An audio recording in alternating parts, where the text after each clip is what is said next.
Oh, yeah. Welcome to Patriots Lament. I was starting to figure out where should I cut into this, but there's just no good place to cut in. You got to play the whole thing.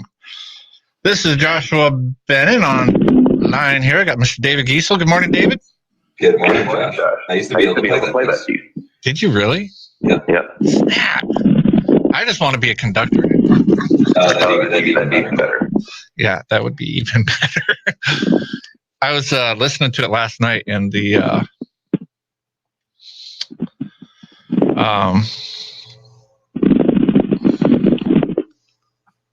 make sure I got everything turned on here. I was listening to the whole piece last night, and I realized that there are 3 different pieces in there that Looney Tunes uses for several different cartoons. So they use this last one, of course, different ones with Bugs Bunny and some with Daffy Duck. Then they use the real slow movement for several of their early morning wake-up cartoons where they start early in the morning. And then, of course, one of the earlier parts of the piece they use for Kill the Wabbit, Kill the Wabbit. Fantastic. Those guys were the best. All right, we are streaming live on YouTube, and hopefully it actually is working. I think it actually might be, huh? I think it's actually working. There might be some echo and audio type stuff to figure out, but yeah, stream looks like it's good. Nice. You can get us there on Patriots Lament on YouTube. Let's see, what is it? Radio Free Fairbanks, or just search for Patriots Lament and just click live. Somebody's calling, so we better go to it because it's probably saying, "We can't hear you." Hello, caller, you're on the air. Hey, good morning. Welcome back, Frank Turney. It's Frank Turney. Even better. How you doing, Frank? Can you hear me clear? Absolutely. Okay. Well, wow. I don't know. I see we got the the Crips and the Bloods, the Democrats, and we Republicans going at it. And I see Bill Fulton is on my ass on the Facebook, and I know his book has been removed from the shelf, but that isn't what I called. I'm a conscious awareness candidate. I didn't care if I got 5 votes. My subject was more important, Josh. And finally, after 2.5 to 3 years, the mayor Matherly thought it was too big of an idea, but the race discrimination against natives and blacks in Fairbanks to serve on a jury is real. I'd like to share something. 1985, the Baston Challenge versus Kentucky. 476 U.S. 79 was a case which the United Supreme Court ruled that if prosecutors use a preemptory challenge in a criminal case, the dismissal of jurors without stating a valid cause for doing so may not be used to exclude jurors based on race. It violated the equal protection case. And just recently, the U.S. Supreme Court 7-2 opinion was joined by the court's liberals and conservatives. Curtis Flowers was on death row, and they overturned his conviction because the potential jurors cannot be struck based on race. And so finally, I guess it's all political, the mayor had been denying me this. Finally, on October 8th at 5:30, they're going to have a hearing in the city council chambers, and thank God the Lord, I got defense attorneys coming in backing me up. And, I got a lot of things on my plate. I've been working on this, after the Missouri, remember the Missouri riots? What was that? In Missouri up there, Ferguson, Missouri? You recall that, don't you? Not right off. Right, that's where they shot the black man in the head. They had riots there. Well, now, recently, police officers being trained with less lethal weapons. It'll damage you, knock you down, but it won't kill you. Right. And I've been working on that for some time, and I just noticed that San Diego now is training their police officers with this gun. I'm not saying to take the firepower away from the police, but listen, too many natives have been killed here in Fairbanks by blowing their heads off. And one in particular, the Cody Air case, 40 times that boy was shot. 40 times. And my God, this was up by the Birch Hill Cemetery. There's homes behind there, and they followed this kid for over half a mile. They could have snatched him. He was having a mental case. There's no doubt he had a gun. But to shoot him, 3 state police and city police officers, 40 times, they just used him for a target range. So that's on my plate. And I'm finding out this city government, they don't give a damn about human life. They're afraid they won't be held liable. And I'm finding out more and more. The father, Kyle Career, is coming up here and going to introduce me to some homeowners up there. Evidently, 2 of those bullets, one hit a 2-story house. The other bullet hit where a little boy was sleeping. Just think if somebody would have been killed. They couldn't have blamed it on Cody here. He never fired a shot. So these are 2 subjects that I'm working on. It just took years and years, and finally it's come to an end. I think it's all political, but I'm glad that they're finally listening to me. Anyway, I just wanted to sometimes that it takes out. a while, Frank, but we know you've been there beating on the brush, chopping at the roots for a long time. Yeah, I'd like to share something I found here at the convention, March 22nd, 1775. Said, I'm willing to know the whole truth, to know the worst, and to provide for it. This was a speech in the Virginia Convention, and that's me.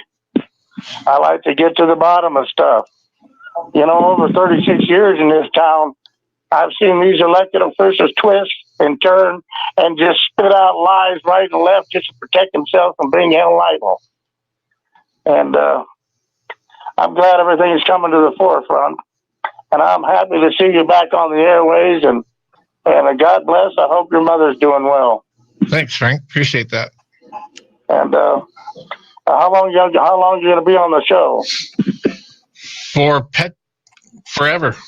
Wow, that's great. And one thing that I feel like a million coconuts after 40 years. I quit smoking cannabis. Wow, I feel good. I can see clearly now. And, I don't stop the freedom for others to smoke the herb, but I just about had a lung collapse. And, I'd like to stay on this earth just a little bit longer. And, man, I can breathe. I can breathe. It sure feels good.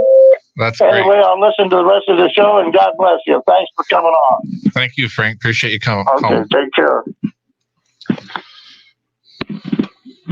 Good old Frank. Glad he called in. Yeah, it is good to hear from him. Sounds good. It sounds real good. Yep, that's nice. Which we will remind everyone, if you want to join the show, questions, comments, complaints, arguments, we like those a lot. 907-458-8255. Call in. We're also live on YouTube right now. Oh, yeah. YouTube.com/Radio Free Fairbanks. And if anybody's on YouTube and listening, we might have an audio echo. We might not. I can't listen to both at the same time. So if somebody pops on there, if you leave a comment in the stream, I will be able to see it, and then we can fix it if it's broken. Or we can just roll with it if it's good. That is true. Since we are professionals, we have a lot of problems. We're trying to figure those out. We learn by experience. Yes, we do. On air. Thankfully. We're not like those suckers that figure things out beforehand. Heck no. We don't want to pretend we know everything. About this, anyways. So, I wanted a few things that just bugged the living snot out of me. So we talked a little bit about, and one of them is, not that it affects me at all, only when, unfortunately, Dave, I don't always follow our advice, and I look at, not necessarily the news, but I read some Target Liberty, and get to see stupid people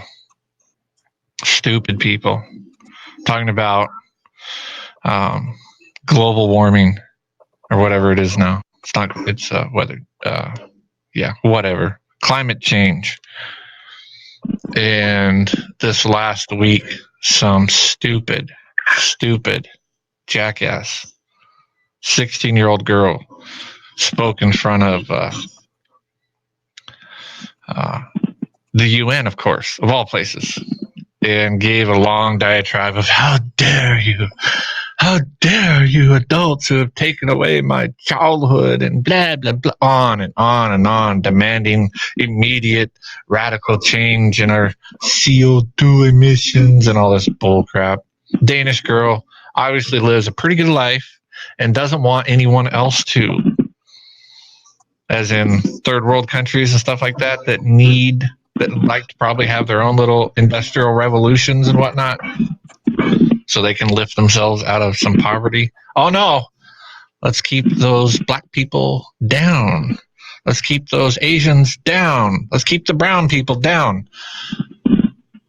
Not that saying that she's a racist, but what I'm saying is her mentality, what she's demanding, would pretty much put us back into all of us into a third world country. She's not trying to raise up the third world countries into a first world standard, I'd say. She's trying to drag first world countries down into a third world status. And so, of course, she's heralded across the earth. Oh, we have to listen to our children because our 16-year-old girls and boys know so much more than the rest of humanity that have gone through life. She's done nothing but live at home and listen to her obviously stupid socialist parents about global warming. So I want to talk about it a little bit because I know people that don't necessarily think that they're afraid of the hype, right? Like, oh, because they can see that it's socialists that are pushing the hype about global warming. But even conservatives, they kind of like, well, is there might be, I don't want to say too much because there's all these scientists that are saying that it's real and blah, blah, blah. So they're kind of afraid to stand up and say, you're full of crap. And that's what you need to do when people are full of crap. You need to say, you're full of crap. And this global warming stuff is nothing but a bunch of crap. All of it's crap. The globe might be getting a little bit warmer, but that's a good thing. You don't want to have an ice age. People die. You can't grow things. You get cold. Welcome to Alaska. You want the whole world to be like Fairbanks, Alaska? No, we want it to get warmer here. So I just thought we'd talk about that a little bit. What if you want to? I forgot. I gotta plug in my laptop, or it's gonna die, and then I won't be part of the show. Yeah, go for it. Yeah, well, that is certainly an interesting one. I mean, the way that global warming or climate change or whatever, the way it's been pitched is, if you don't completely agree with everything that is being said about both what's happening and what should be done, if you don't agree with absolutely all of that, you actually actively want people to suffer and die. That's the way it's been presented. Right. And so you have to be careful in how you talk about it, because there are some people who are like, I don't care about any of that.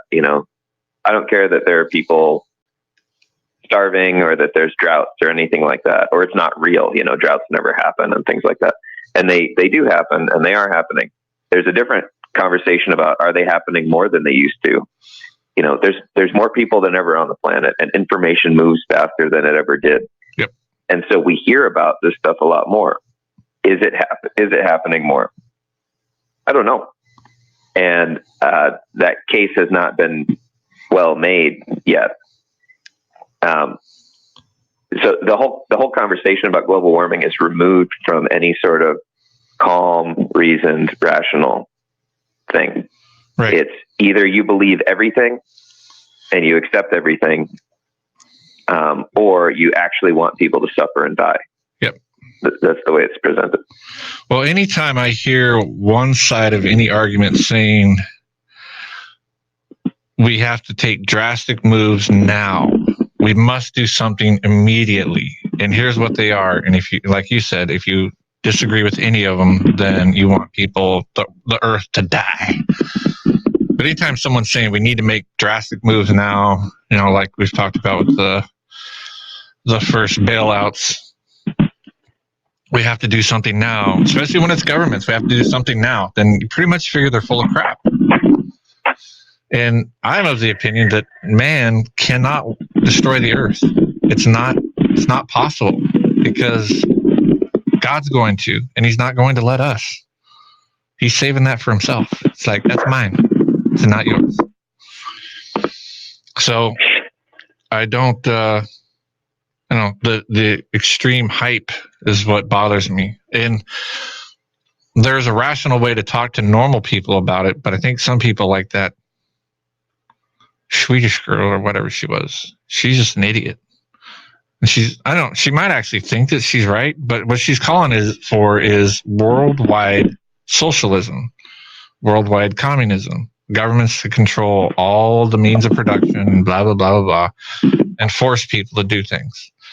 And that, yeah, nope, can't get behind that at all.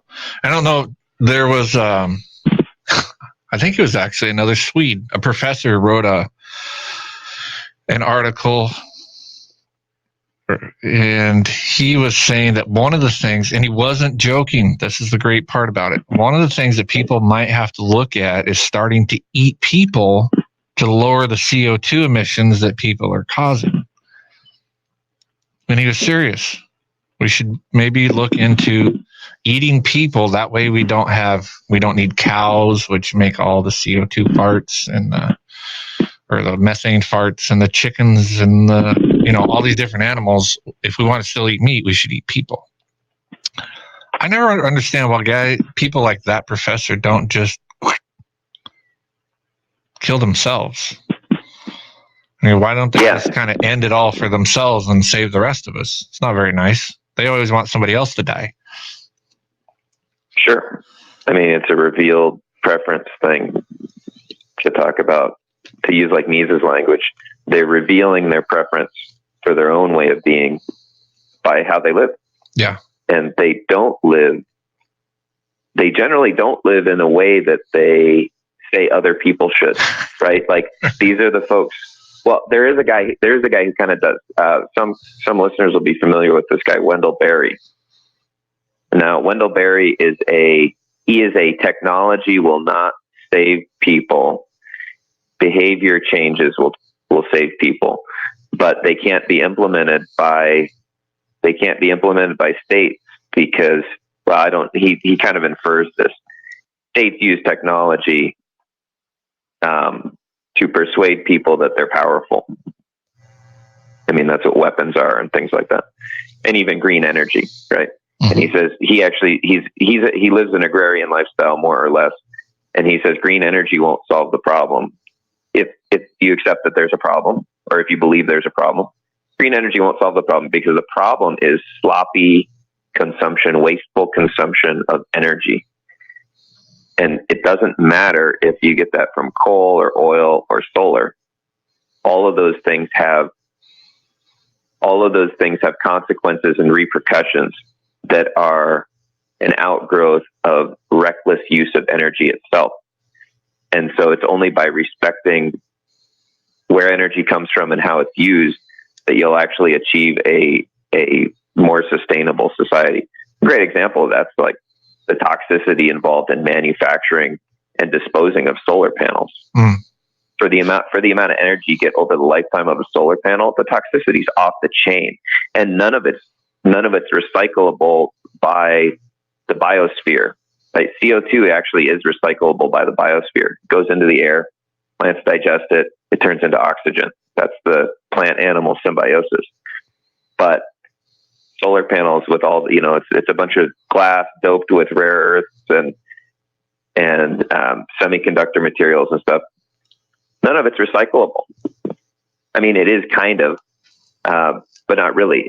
And to get to green energy, you have to stack more and more and more and more very complicated technologies that involve a lot of energy, complicated manufacturing, and a lot of raw material extraction, aka mining.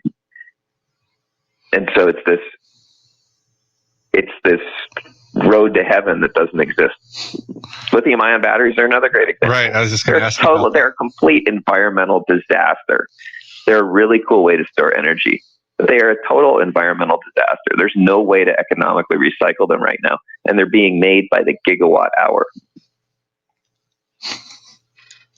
And the biosphere can't recycle them. If you burn oil, the biosphere can recycle that because it comes from the biosphere. Right. Now, maybe it can't recycle it at the rate it's being burned now. That's a different conversation. But the solutions are completely unrecyclable by nature. Well, one of the things I think about with this conversation is the lack of the other side of the argument not being allowed to say anything about it. So right after, what's her name? I can't remember the girl's name. Right after her speech at the UN, there was something like 500 not unknown scientists, but weather scientists or whatever, that wrote a letter. I think they sent it to the UN or whatever and said, this is not true. We're not facing impending doom by any stretch of the imagination. This is just a natural cycle that Earth goes through. See, I don't necessarily say nothing's changing, even though we have a really, really, really finite timeline that we can look at. I mean, they can make guesses when they dig stuff out of the earth and go, oh, we know this and this and this because we know this and this. They're guessing. It's still a guess. When they're doing their carbon stuff, whatever, it's still a guess. They can't prove it because they weren't there. No one was writing it down, so they can't prove it. So, we have like 100 and some years worth of real data, and we say, well, it's warming up right now. or things are changing. Sure, things might be changing, but how do we know that it hasn't been doing this for thousands and thousands of years? We don't know that. And why is it a bad thing? I mean, when that last hurricane went through D.C., unfortunately, it's still standing. At least the White House and the State House, all those places are still there. And Ocasio-Cortez was like, this is proof of global warming because rah, rah, rah. This big hurricane's never happened in Washington, D.C., in this area. Well, there's a pretty well-known hurricane that went through D.C. before it was where it is now during the War of 1812, and it destroyed the Capitol, destroyed the British fleet that was attacking the Capitol, destroyed and almost killed everyone, so much so that the people that were there on both sides were writing about, why is God so mad? I mean, and they were superstitious people at that time. Yeah, they were deists, basically. Right. And they were like, whoa, something's going on. God's trying to, oh, snap, what's going on? So they do happen. And the other thing is, just because there's storms, big freaking deal. You might have to move your house. That's kind of what I always think about when there's a lot of hurricanes and everything. Move. Why are you right where there's a hurricane 3 hurricanes every year? Oh, look at that. Smart people would pack their bags and move away from that. But no, we have to change global warming. It's not going to happen. I don't think it's man-made. Yeah, on the moving front, there's some fun stuff to talk about there. There's some positive things to talk about, which I think is probably not the only thing we're talking about, the main thing we're talking about. Okay, so one of the positive things worth talking about is that the amount of arable land on the world is actually increasing right now. It's increasing. There's more arable land because you have areas that have been frozen. You got all these tundra areas in Siberia, and you have some of them in Alaska. You have some of them in northern Ontario, here where I live, and they're thawing. And there is crazy rich soil there. It's stupid rich, right? Because there's organic material that's been trapped there since the last ice age, if that's the model of history that you want to believe. And so, like, the Indian subcontinent is having droughts, and they're having real issues maintaining their arable land. Well, just north of them, on the other side of the Himalayas in Siberia, you have all of this land opening up. It's going to be fantastically rich farmland. The only thing that's keeping people from being able to move there, the main thing that's keeping people from being able to move where the arable land is are our borders, which is not a climate problem, right? That's a human construct. So that's a positive thing that's much easier to overcome than changing the way people get energy. Changing the way people get energy is a very long-term project. This is just a border, and the only thing that's keeping people there is political decisions. Yep. So then the other thing with the DC, with the natural disasters being bigger and bigger, well, population centers are bigger and more concentrated than they've ever been in all of written human history. And so when you have cities, I mean, like Hurricane Katrina is an interesting one, right? Very bad hurricane. But when have that many people lived in New Orleans ever in human history? Right. Probably never. And so when an event like that happens, of course it affects more people than have ever been affected before. Because not only are there more people, but they're very concentrated in these cities. Both phenomenons are new. There's never been that many people, and people have never been that concentrated in where they live. So the possibility of these massive spikes in damage from a storm is way higher than it's ever been. Doesn't have anything to do with the storms necessarily. It has to do with all these factors interplaying with each other. Well, I'd never like to pass up an opportunity to blame the state for something, which is pretty much constant in my life. Go back to New Orleans when they had those floods.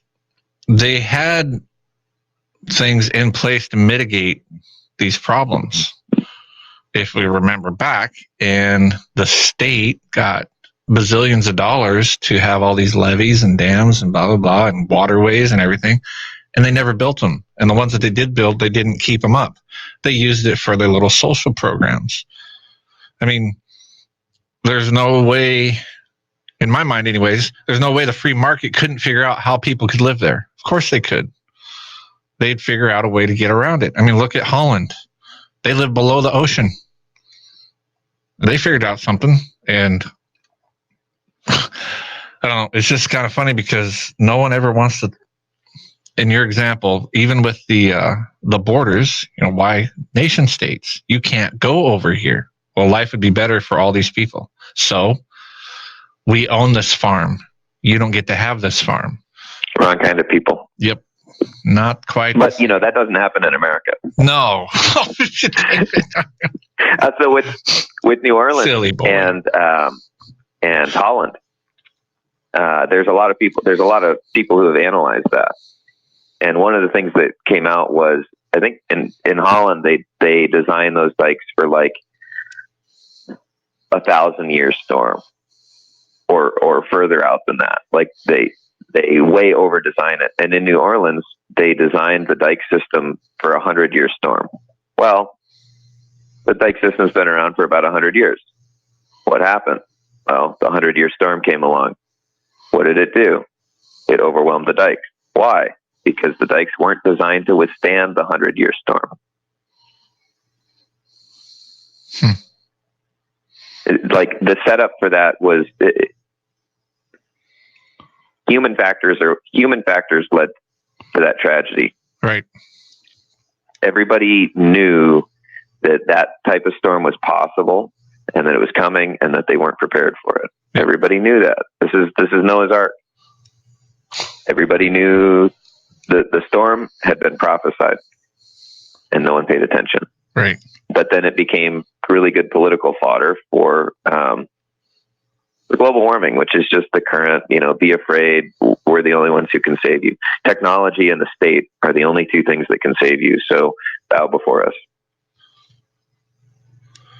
I was looking at Adam's deal here with the cost of climate change we shouldn't wish on people. I'm not wishing that people would have to move away from Florida or New Orleans, whatever. But what I'm saying is that climate change is obviously happening. I don't think it's because of man.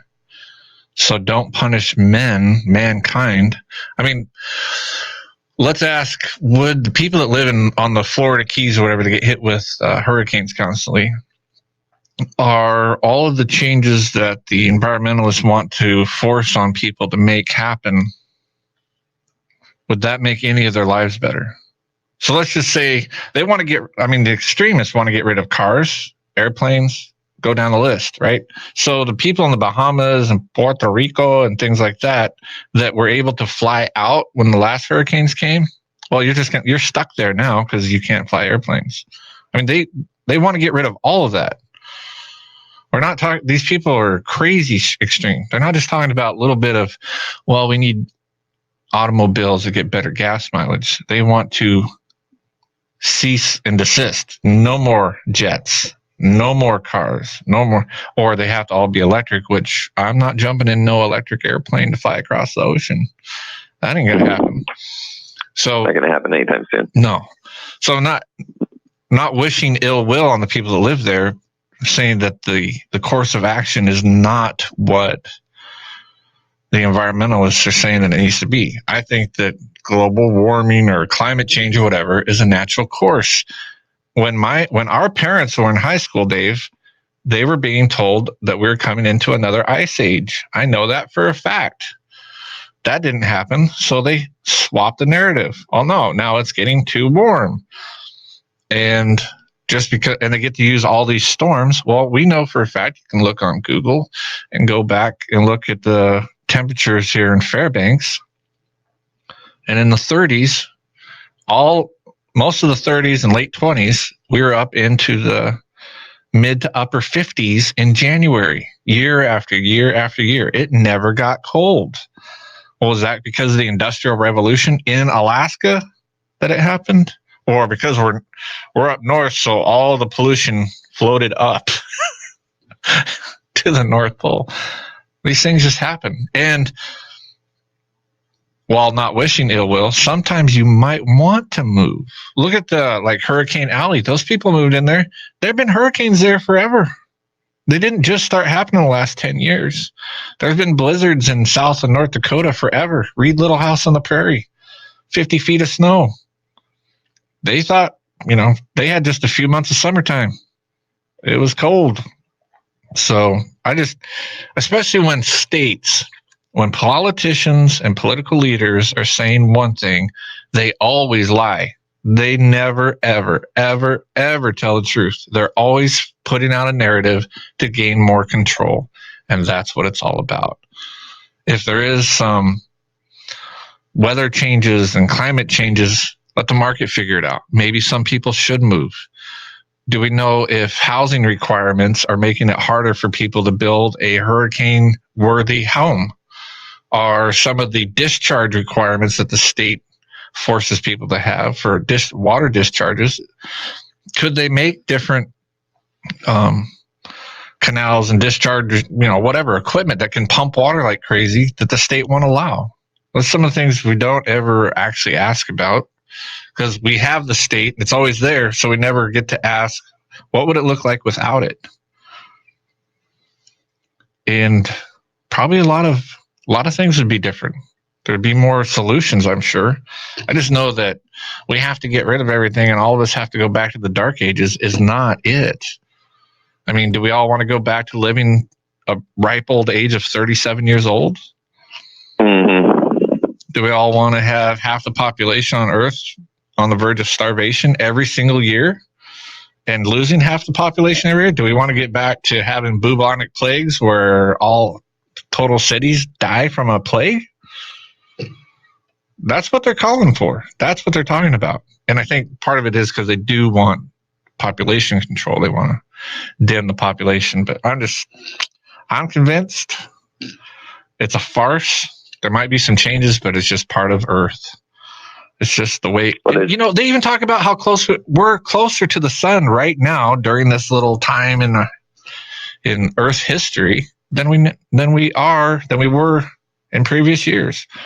And supposedly we'll get further away from it after a few times. That's why I think that's why they want to push for these things right now. We have to do it before the narrative changes and they're like, oh yeah, all your data is kind of out the window.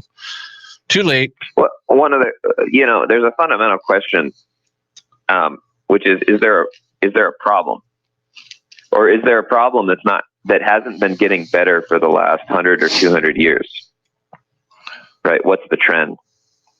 So like in North America, there's more forested area now than there was 100 years ago. How can that be? That's not what we hear. Right. What's the most polluted area in the Fairbanks North Star Borough? Everybody knows the answer to that. Air Force Base? The Air Force Base and the Army base.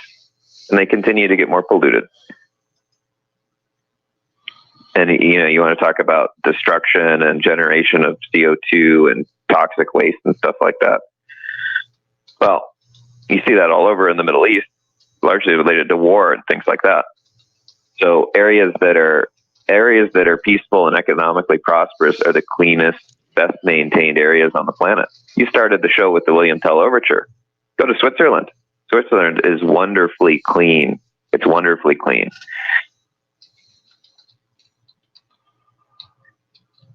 So this is actually something that Jordan Peterson talks about this a little bit. He was on a UN panel for it was like a poverty assessment. How do you eliminate global poverty? And so they got on this panel to try to figure out how to do it. And then they saw that poverty was dropping by, it was like 200,000 people a day or something were being lifted out of poverty just by market forces that were taking place anyway, without a centralized policy to drive it. And then they also found that when the average income of an area gets above about $5,000 a year, I think it was $5,000 a year, the environmental situation there improves almost immediately when you cross that threshold. The water gets cleaner, more stuff gets recycled, less waste is generated. People clean up the street, like all sorts of these people begin to generally care about the environment. And that's because they're not struggling just to survive anymore. They can eat and they have shelter. So the solution appears to happen on its own, and the situation appears to be improving on its own, which is counter to the narrative is things are getting worse. We have to do something. Fear. And then, and it's not, or if it is improving, it's not improving fast enough. Well, is it not improving fast enough? And does state intervention make it improve faster? It's not obvious that that's the case. Right. Well, when the fear is what I'm talking about most of all, is anytime you have someone that's trying to rule by fear and they're trying to make change by fear, I just kind of look the other way and just kind of dismiss it, because that's not the way to go through life, living in fear, for one. That's not how to convince people of your argument, through fear, too. And certainly when it's people with power that are using it, I just run away from that, because there's always a reason why they use fear. Let's get off of the global warming, right? And let's talk about terrorism. How's the state used terrorism to control people in the last 17, 18, 20 years since 9/11? They've used fear. We have to do these things. We have to check your body out at the airports. We have to touch you all over the place. We have to survey everything you do. We need to log everything that you do on a computer. We need to survey everything you do on a phone. We need to throw people in prison in Guantanamo and beat them up and torture them and stuff, because fear. Johnny Taliban, or whatever his name, was released this year, and I can't believe how many people, oh, it's so terrible. I mean, that's bad. That's really bad, man. Oh, why? What's he going to do? I mean, so as a nation, Americans are scared that Johnny Taliban's out of prison. He spent 20 years there, and he didn't do anything. He spoke a little propaganda, and he went to prison for 20 years. Now you're scared of one man? So, and that's usually that's kind of everyone. The conservatives are scared of terrorists, and liberals are scared of environmental change. I'm not worried about it. Either side. The solution to both is the same, right? Control and technology. Yep. Those are the saviors of the secular religion of our age. And those are the saviors that all of the soothsayers out there tell us to worship at those statues in the city. We should worship at the statue of the state, and we should worship at the statue of technology. Right. Those are our Roman city gods. And if you don't, it's not. So the global warming conversation, no one ever asked you. Let me say this personally. I've never been asked, how do you personally live your life to reduce your carbon footprint? Never been asked that, ever. Never, ever been asked that. I have often been asked, what's your policy stance on XYZ BS thing Sure. that you're supposed to go vote for? And it's like, well, I don't vote. And nobody says, oh, interesting. What do you do in your actual life to make a difference? No one has ever asked that. They're saying, are you bowing at the statues in the city? And the answer is no, I am not. I happen to love trees, David, so I crank up my diesel pickup so they blow a lot of black smoke. I'm trying to save the earth in my own way. Well, look at Anchorage. They just banned plastic bags at grocery stores. What a pain in the butt. Which boggles my mind that a city council can do that to a city, to private organizations, private people, or whatever. And there's tons of evidence that plastic bags don't do jack crap as far as the waste that goes into landfills and stuff. Even when there's billions and billions of them, they account for like 0.053 or it's something silly like that percent of all waste. It doesn't do anything, but they want to force you by laws to have your own little carry bags. And if you want to have those, that's great. If you want to do that yourself, you don't want to use a plastic bag yourself, that's great. I don't want to do that. I want to go in and get the plastic bags, grab 6 of them with 2 hands and walk out to carry them into the house or whatever. And they've proven that people that use those bags, how many they get stuff broken in them and they get nasty, and there's actually more health risk with the reusable stuff because people don't properly clean them than the health risk that we have with plastic sacks. It's ridiculous. Plastic bags, that's going to change the earth. And then people say, well, no, but it's one step. It's not. It's ridiculous. And allowing people to scratch themselves on the back saying, oh, good for us. We got rid of the plastic bags. All you people out there that are afraid of change, plastic is a change. Not using plastic isn't a change. Plastics are the change. We didn't used to have plastics. Now we do. So, did we lose you, Dave? Mm-hmm. There we go. Right on. Anyways, if folks want to call in,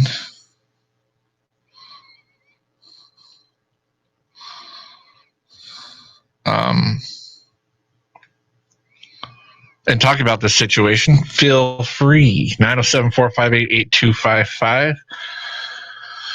I'm reading the discussion and stuff, talking about it. All right, let's hit some phones, Dave. We got about 10 more minutes here, then we'll have to take a break, but we'll roll back in. Hello, caller, you're up. Hey, guys. Regarding the global warming, you touched on it earlier that it's mainly population control. And I just wanted to reiterate that basically they're people who are running the show think there are many people on the planet. And a lot of people agree with that. And they see that as sort of a great tragedy that has occurred since the Industrial Revolution, that the population from the time of Christ to just 200 or 300 years ago was fairly flat. I think it went from 200 million to 500 million or something like that. And then it exploded up to over 8 billion. And so a lot of this stuff you went over is basically like I would call it a soft kill. So it's like, how can we bring that number back down without telling you, you need to be sterilized or you can't have kids or whatever. And some of that's GMO and some of it is actual, certain areas are really are overpopulated and will have pollution issues that will end up poisoning the people that live there. But a lot of this is policy related stuff revolves around basically being childless or being encouraged to be childless and not be like Abraham and have, your descendants like the stars. We can't have that, man. So I just wanted to reiterate that you can even look at it with the sexual stuff you see in the news a lot. Always close your eyes and ask yourself, does what's being promoted increase the population or result in nuclear families? And invariably the answer will be no. So that's not to say that different, let's say, that, homosexuals are not real. But if you're promoting it to where Gen Z, like 30% of Gen Z of the Zoomers think that's what they are, that's not historical either. That's not within the historical parameters of what is probably the historical homosexual population. But those people may or may not end up ever having kids. Whereas if you just said,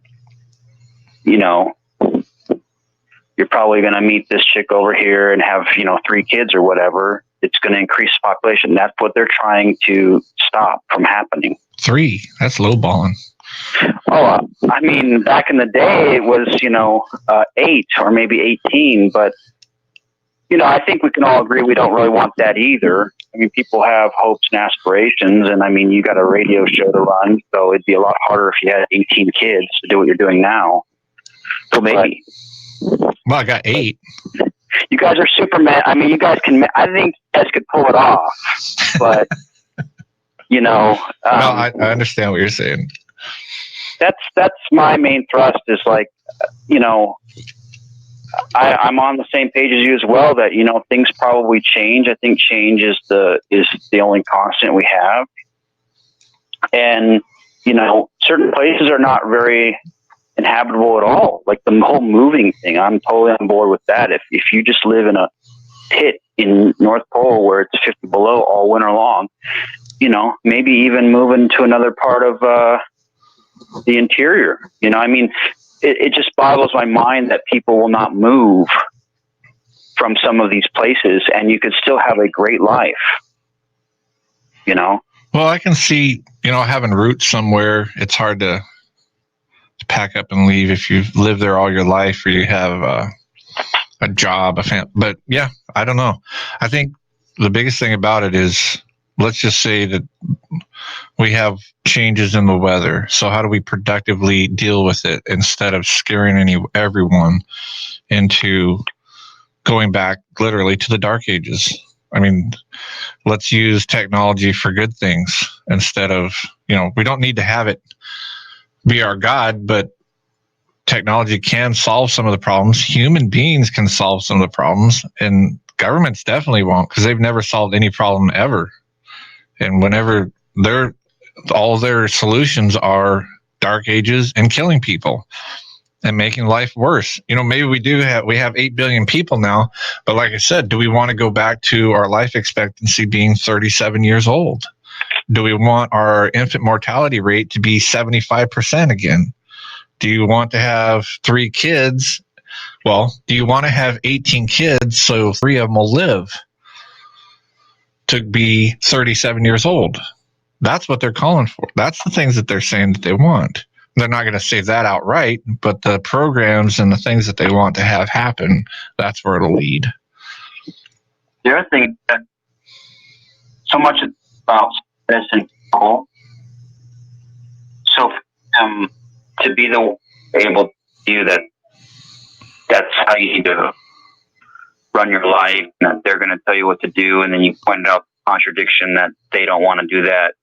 They don't want to off themselves first to help the planet, or, get off their jumbo jets or whatever, but they want to pontificate to you, right? And I think that is just, status is king. I mean, to them and to many people, conservatives as well. Right. That these people, I would say, are quite clearly often dysgenic themselves. So I'm not for offing anybody, or, I'm not a control freak that wants to do what they want to do. But when you look at a conservative and they have a straight face, and then you look at, and I'm not even talking about the Swedish chick, I'm just talking about a lot of liberals in general have quite dysgenic appearances, and then they're telling you what to do. And it's like, okay, if I was, you're basically promoting eugenics, but you'd be thrown under the bus under your own system. But promoting this, which is what the elite want, gives you status in this society, because now you are the church lady wagging her bony finger at me. You see where I'm going with this? They become the church lady, and they have status over you by telling you that you're, your original sin is your carbon-based life, and you need to do your penance is carbon exchanges and paying for carbon credits, especially if you're a business owner. It's a religion. It's got all the functions of these other things about, you're killing Gaia, you're killing the earth god or whatever, and your original sin is your existence, and your penance, I'm going to tell you what to do right now. And I'm the priest or priestess, so listen to me. And it's like, I can't go along with this, man. So, well, it's a corrupt church too, right? It's a church where none of the rulers follow the rules, right? So I just wanted to point that out real quick. I'll let you guys go, but just basically, a lot of these people would not have any status in society pushing their cart through Fred Meyer's in any other function. So a lot of people have named this biological Leninism, because what happened, and I know Mike knows quite a bit about this, probably would expand on it, but this is what Bolsheviks did in Russia. They said, are you the town alcoholic? Join us. You will be a commissar or whatever. And they just picked out misfit people. And it could have been about sexuality or, money, or you drink too much. And then these people overthrew the system, and it was disaster because they had no actual skills or even a correct ideology to run Russia or the Soviet Union later. But the enticement to get them on your side was status. And then they were always loyal to the system, no matter how clearly they were screwing up things. Because it was like, my former life was insert very low status, goofball thing, nerd, whatever here. So I think that's what these mid-rank environmentalists are. And then at the very, very top, it's the elite that I told you about earlier, that's just like, got to get rid of people. And we're going to use these to do it. So, yeah, I think there is something to that. And I'm glad you guys are back on the air. Thanks for the show. Thank you. Appreciate the call. Thanks for the call. All right, we don't got enough time for another one here. We do have people on. So you can join us at 907-458-8255. Dave, we will open up the phone lines and take calls next hour to let people fill in on this subject, and then we'll get on to something else maybe, unless this one just takes it. Again, yeah, this goes in a lot of different ways. Yeah, 907-458-8255. This is Patriots Lament on KFAR Radio, streaming live on YouTube. Jump up in there if you want to. We got to take the Fox Future News break, and we'll be right back. The heartbeat of Alaska. The White House has been served, the president not having it. I'm Jane Metzler, Fox News. For President Trump, another Saturday of tweeting. He went after Utah Senator Mitt Romney, who criticized his conduct, calling him a pompous three-letter word starting with A. The president also claims the whistleblower's account of his perfect phone call with the president of Ukraine is way off. House Intelligence Committee Chair Adam Schiff also singled out Lion Shifty Schiff, the president's nickname for the California congressman. Schiff and two other key Democrats serving the White House with a subpoena demanding documents. The heads of three House committees, Oversight, Intelligence, and Foreign Affairs, have given the White House until October 18th to provide documents related to their impeachment inquiry. And in a letter to acting White House Chief of Staff Mick Mulvaney, the Democratic lawmakers warned failure or refusal to comply with the subpoena shall constitute evidence of obstruction of the House's impeachment inquiry and may be used as an adverse inference against you and the president.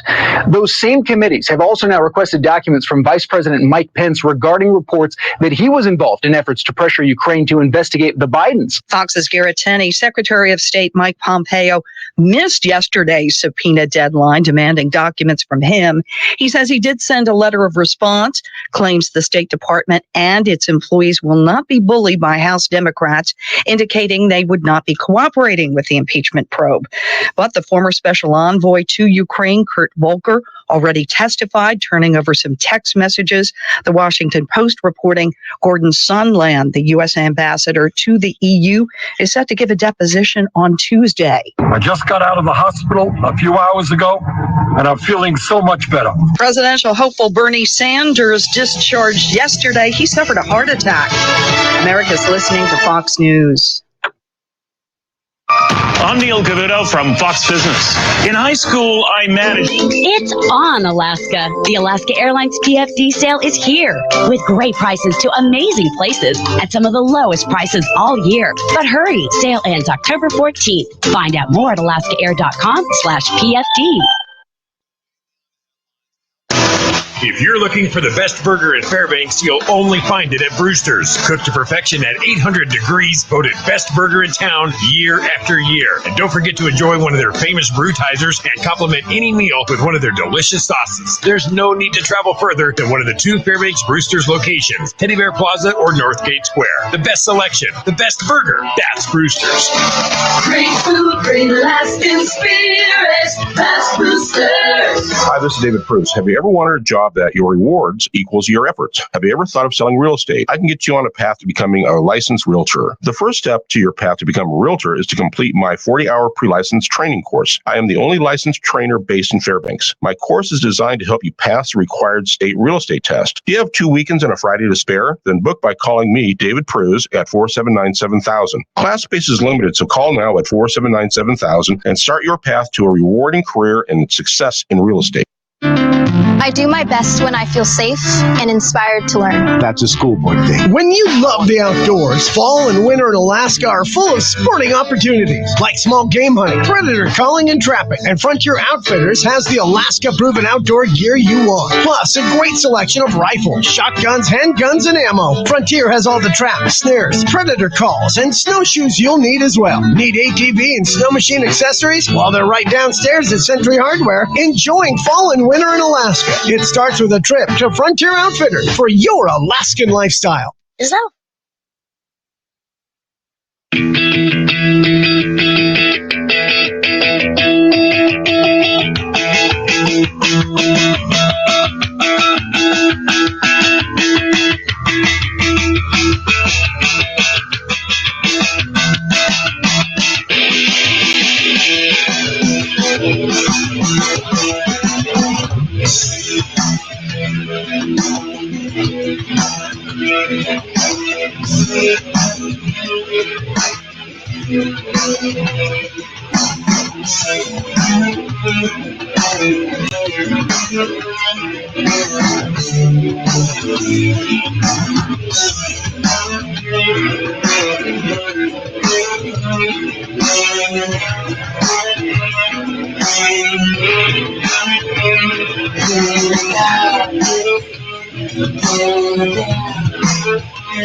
Doesn't matter what you go. Stay cool. And read somebody's home. Stay now. Don't invite you to play phone.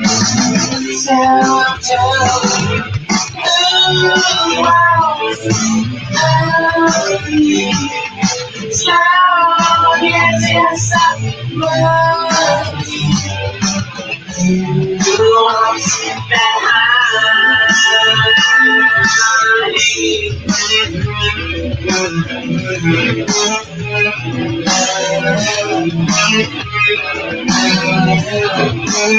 All right. You know Patriots Lament's back on KFAR when you hear good tunes.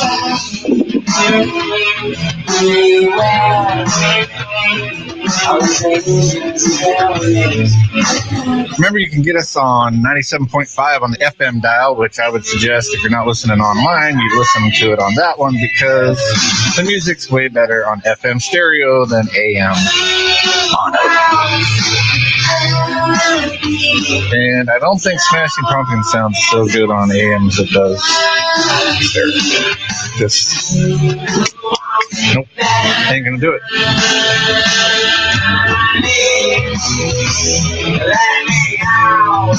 All right, Dave. We have someone in studio. Mr. Mike Anderson. Good morning, Mike. Morning. Hey, the gang is all back now. Yeah, really good to have you, Mike. Thanks. Oh, good snap. Let's see. Let me talk a little bit so I gotta figure out what. Hey, turn that one down. Okay, I still got you, right? Yes. Got Mike? Yep, I'm here. All right. All right, we will go back to the phones too. Everyone hung up. That's fine. 907-458-8255 if you want to get on the air. Now there's a theme. There's a theme from the last hour I wanted to jump into. Oh, please do. Okay. This came in the YouTube comments too. We had some really good YouTube comments from Adam, and that'd probably make for a good phone call right there. But one of the things he was saying was, there are, but the people on radios can't read his comments. He was saying, okay, the market creates imperfect solutions, and so we need better solutions. And he clarified. He said, I'm not advocating for state solutions, but libertarians turn a blind eye to the inefficacy of markets when it comes to externalities. And he says it's a hard problem to solve. And so one of the comments I made was, perfection in solutions is never on the table. And which is that's my opinion from experience. When I was younger, I would always chase perfect solutions, in particular in what I do for a living. I do engineering. So I'd always try to make the perfect thing, and nothing ever came out perfect. Stuff would be better, stuff would be worse. Nothing ever came out perfect.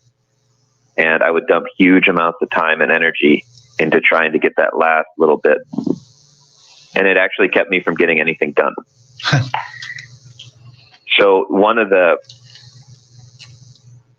less academic libertarians maybe accept that perfection is not an option. Mises talked about this, and so did F.A. Hayek. Hayek talked about the imperfection of human knowledge and the pretense of knowledge. I think the pretense of knowledge was the essay he read when he received the Nobel Prize in economics. And he basically said the same thing. Perfection's not on the table. And it's only through people collaborating imperfectly that better and better solutions are reached. And it's that collaboration of people from which the better solutions come, because none of us have a complete picture. And so to Josh and to Mike and to myself, when we talk about that voluntary collaboration of imperfect people, that's what we mean by the market. Mm-hmm. We don't mean the Dow Jones. We don't mean, the foreign exchange market. We don't even necessarily mean a business. Although if you want a business to run across time, you have to collaborate with a lot of imperfect people. And a lot of imperfect people have to collaborate with you, another imperfect person. So the talk of these ideal solutions to any issue could be climate change, or it could be war, or it could be, like, take your pick. Poverty is another one. Hunger is another one. When somebody's sitting there doing this, they're just running their mouth. I have the perfect solution. I have the perfect solution. Or you don't. You don't have the perfect solution. You don't have the perfect solution. If something really bothers you, this is something Jordan Peterson talks about as well.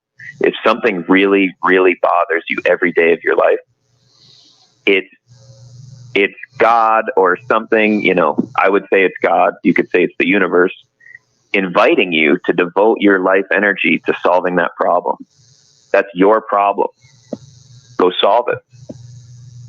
And the tendency, especially among younger people, of which, we've all been, is to say, hey, I noticed this thing that's wrong. And then you go out and you try to get everyone else to care about it. But everybody else is busy and they care about other things. And so that's an invitation for you to go and care about it, and for you to go and find the solution. That's your interest. It's drawing you. It's drawing you and your energy towards solving that problem. That's a really good clarification, Dave, because whenever I hear the word or read the word anything, market, I have a hardwired set, a narrative that's like, it means this. And I don't do a good job thinking about what other people... Well, no, I know that different people have different ideas of what market means, but when I look at it, I know exactly what I mean by it. And sometimes explain it like you just did is good. It's good. Very good. All right, we lost all our callers again because you're blabbing. Well, even though it was needed. It was needed. So call back. 907-458-8255 if you want to get on. We will go to the calls. I'll just turn Dave down if I have to. I might be a little bit too loud right now anyway. Oh. Well, sometimes you kind of spike. I'm having like way more hard time with the board this go around because I don't know if it's the master volumes or what. I'm cranked all the way to the top practically. I have Mike down, way down, and you way down, and you keep spiking. So I don't know. I'll get it figured out. Let's go to the phones though. See what the heck's going on around here. Hello, caller. You're on with Patriots Lament. Hey, I just had a comment. Am I live now? Yep. Okay, I had a comment regarding the climate change narrative. One of the things that's been consistent is these days it's being pushed as an existential threat. And I can't take credit for this. I actually saw this on Twitter, but the best response that I've seen to that is the fact that if it is in fact an existential threat, any mitigation is better than that. Like, you can have any sort of improvement, even if the long-term potential is not optimal, and the best instance that I've seen of that is the fact that everyone's still very against nuclear power. And even if nuclear power has long-term externality problems, which, arguably it does, if the current situation is so dire that we're all at risk of existential threat, then surely nuclear power is, as a stopgap measure, better than the alternative. So, and I think that that's indicative of the fact that there is clearly an objective being pushed rather than just, oh, well, there's a problem with global warming, we're trying to help. The state solutions are very biased and very obviously put forth for an ulterior motive, for their own agenda. I don't know whether that would be conflicting interests with, the proposed alternative energies like solar and wind, or if, the caller before mentioned if it's more along the lines of increasing state control generally or population control or what. But I feel like that's a very strong indicator that something is wrong. Like they're not acting in good faith.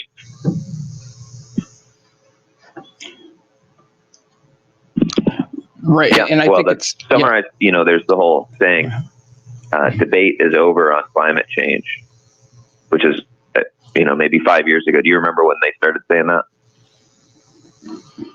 Yeah, I do remember that. Yes. When Al Gore was running for president. Yeah. So why would you want debate to be over? Let's assume that it's real. Okay. Let's assume that it's real and it is an existential threat. Let's take the worst case possible scenario. Why would you want debate to be over? Wouldn't you want to continue to find the best possible solution no matter what across time? Why would you declare debate over and the solution found? Right. And that's the thing, is like they clearly already have their solution that they want in play. And it's not to help us. It's to facilitate additional state control because, like you were talking about earlier, I think it was Dave that was mentioning this, like talking about the extremists that want to ban cars and planes and all of that. Even if you don't go to that level, even if you just go to restricting cars or restricting air travel, that's still accomplishing a secondary goal of the state, which is to increase control over the population. And at that point, since they're making it a global thing, they can insist that they have jurisdiction over more than just their own nation. For instance, America could claim jurisdiction, under extraordinary circumstances to restrict travel to and from Europe or to Russia or to wherever. So it gives you an excellent baked-in control mechanism that I think a lot of people aren't seeing. And it only affects the people that are the populace. It doesn't affect them because, again, as the other caller mentioned, they're the church lady wagging the finger at it. Yeah, well, the global warming issue, it's another terrorist, and the state needs terrorists for control. But there are people who actually believe the stuff. And part of that problem is, like Dave was talked about a little earlier, a few minutes ago, is the desire for the perfect solution. And that goes back to humans' tendency to engage in linear thinking rather than complex thinking. If you look at a penny stock and you say, oh, it went from 50 cents to 60 cents. And you use linear thinking. I better get in right now. I'm gonna make bank when it hits $5. Well, that's not going to happen. That's the linear thinking. It fluctuates, and nothing in this world happens instantaneously.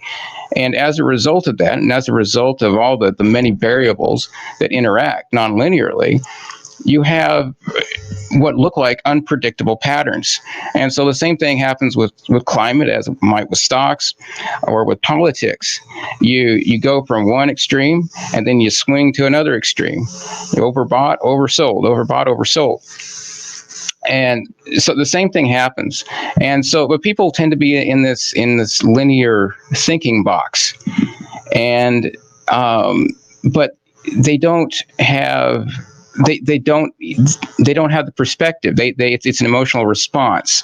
They don't have the perspective, the data, and so take climate. Let's go into that a little bit. And forgive me, I missed a few minutes of the last hour, so if I repeat some stuff, forgive me. Oh my gosh. But anyway, okay, so the big issue that came up a few years ago is we hit the 400 parts per million CO2 in the atmosphere.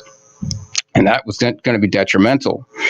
Well, if you go back 300 million years, the last time that we had this low range of CO2 was about 300 million years ago in the last half of the Carboniferous. Wait a minute. Hold on. What's that? I jumped on the other side for using 300 billion years ago. How can you know that 300 million years ago was the last time? Were you there? Well, that's. Do you know anyone that was there? That's recorded. Did anyone record anything from there? That's recorded in the fossil records. And one of the ways You're guessing. No, one of the ways they do that is they look at It's guessing. They look at the plant. They look at fossilized plant stomata, and they guess. It's. But they have a narrative, and right, they say our narrative says this is how things are, so we're going to make everything off of that narrative. You don't know. You can't know from 300 million years ago. Well, you can make a very educated, I guess is what you're saying. Yes. But yes, but the method is tested. Up the other side with the 300 million. Okay, so you can't test 300 million years ago. If we are going to use science, then the accepted science for supposedly for climate change, and do we not have to use the same accepted science for that data, right? I don't, but go ahead. Okay. So the data is that the last time we had CO2 levels this low, in this low range, 250 to 400 parts per million, was in the last half of the Carboniferous. Once the Triassic hit, it jumped up to 1,500 parts per million, and then up to around 2,000 parts per million. So we were looking at CO2 levels 4 to 5 times as high as they are today back then. Now, moving on, if you look at the amount of CO2 that's put out today, they claim we're putting out so much CO2 we're going to destroy the climate. Human activity puts out a total of between 8 and 11 billion tons per year of carbon. That would be a molar equivalent. So 8 to 11 billion tons of carbon. And you can look that up on the EPA website, and it fluctuates. And interestingly, if you go back to 2009 when we had the economic crash, it actually goes down because you see how the economy went down with the carbon output. But the natural output of carbon around the globe is around 180 billion tons, and about half of that comes out of the ocean. So humans release approximately 5% or so of the annual carbon release into the environment.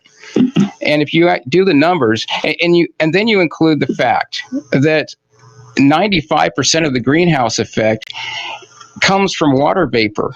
It doesn't come from CO2, but CO2 is actually it's a terrible greenhouse gas. Methane is much more active as a greenhouse gas, and so is water vapor. And but the government doesn't even list water vapor as a greenhouse gas. So if you do the math with that, say 5%, let's just say 5% of the greenhouse effect is caused by CO2, and approximately 5% of the carbon released annually is by humans. What you come out with is that humans can be at most responsible for 0.25% of the greenhouse effect. That's how ridiculous the whole argument is. But people get caught up in the propaganda, and it's state propaganda, because global warming is a terrorist for further control of the population. All humanity. Right. I wonder and so if it's important to know that data. It's I know people's eyes might gloss over when they hear that data. It's important to know the data to be able to put it in context. I wonder if the discharge went up during the Iraq War. Well, it did in that specific area. Oh, I'm sure. All right, caller. You got anything else? I think that using the data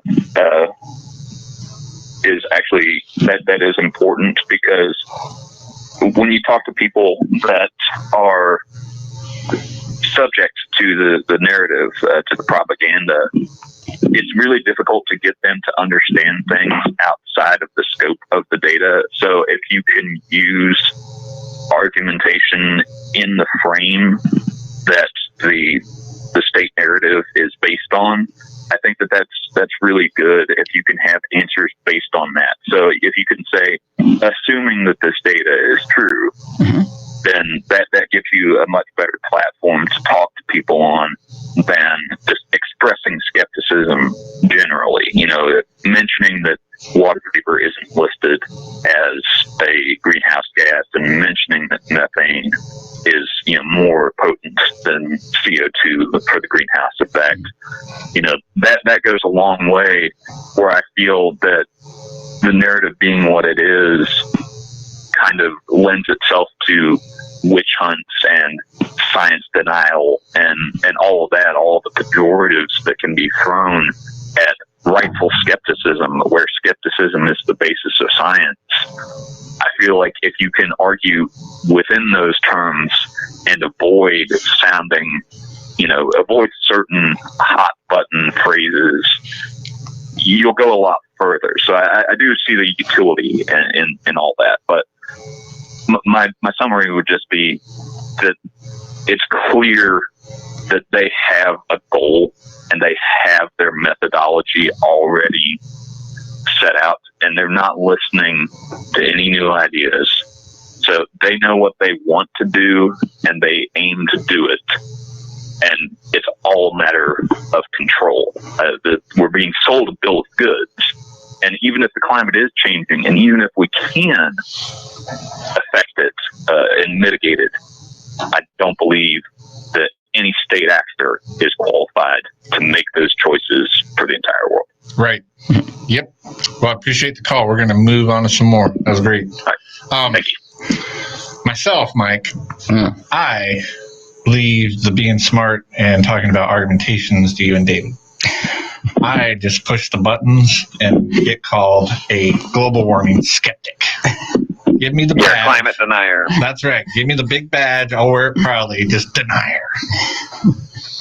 I'm going to get back to these other calls here, but real quick, one of the things I think we have to think about, and part of why I wasn't getting onto you really, but the 300 million, because I said something about the other side, using is human beings go off of what we know, go off of information. And now, David, you were talking about how information travels the world more than it ever has. We have more information at the tip of our fingers than humanity's ever had.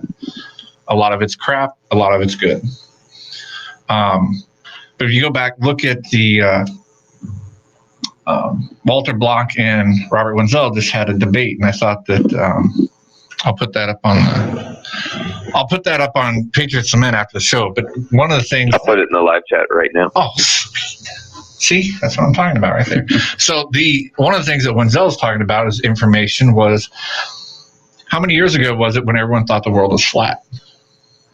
And I think he said, raise your hand. A couple people actually still raised their hand. Okay, that's great. And then he said, we've changed our mind due to information. And then the other part was how many people think that we used to think, or people used to think, that all the planets revolved around the Earth, including the sun.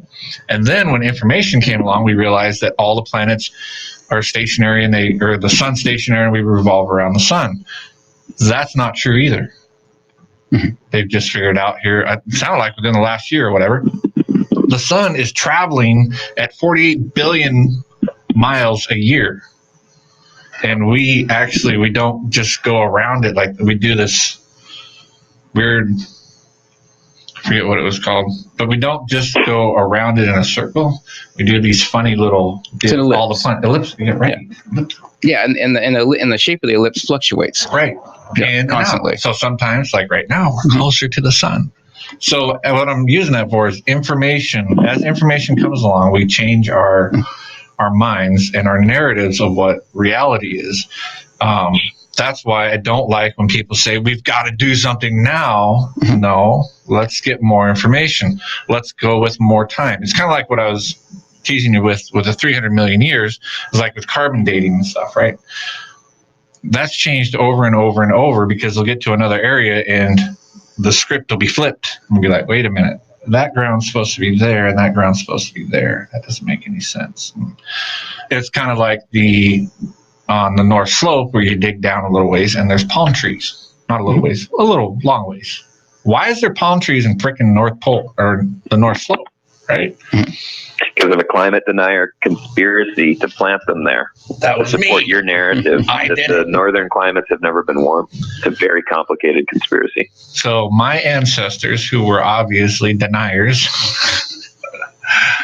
it probably is what it is, because it's in the blood.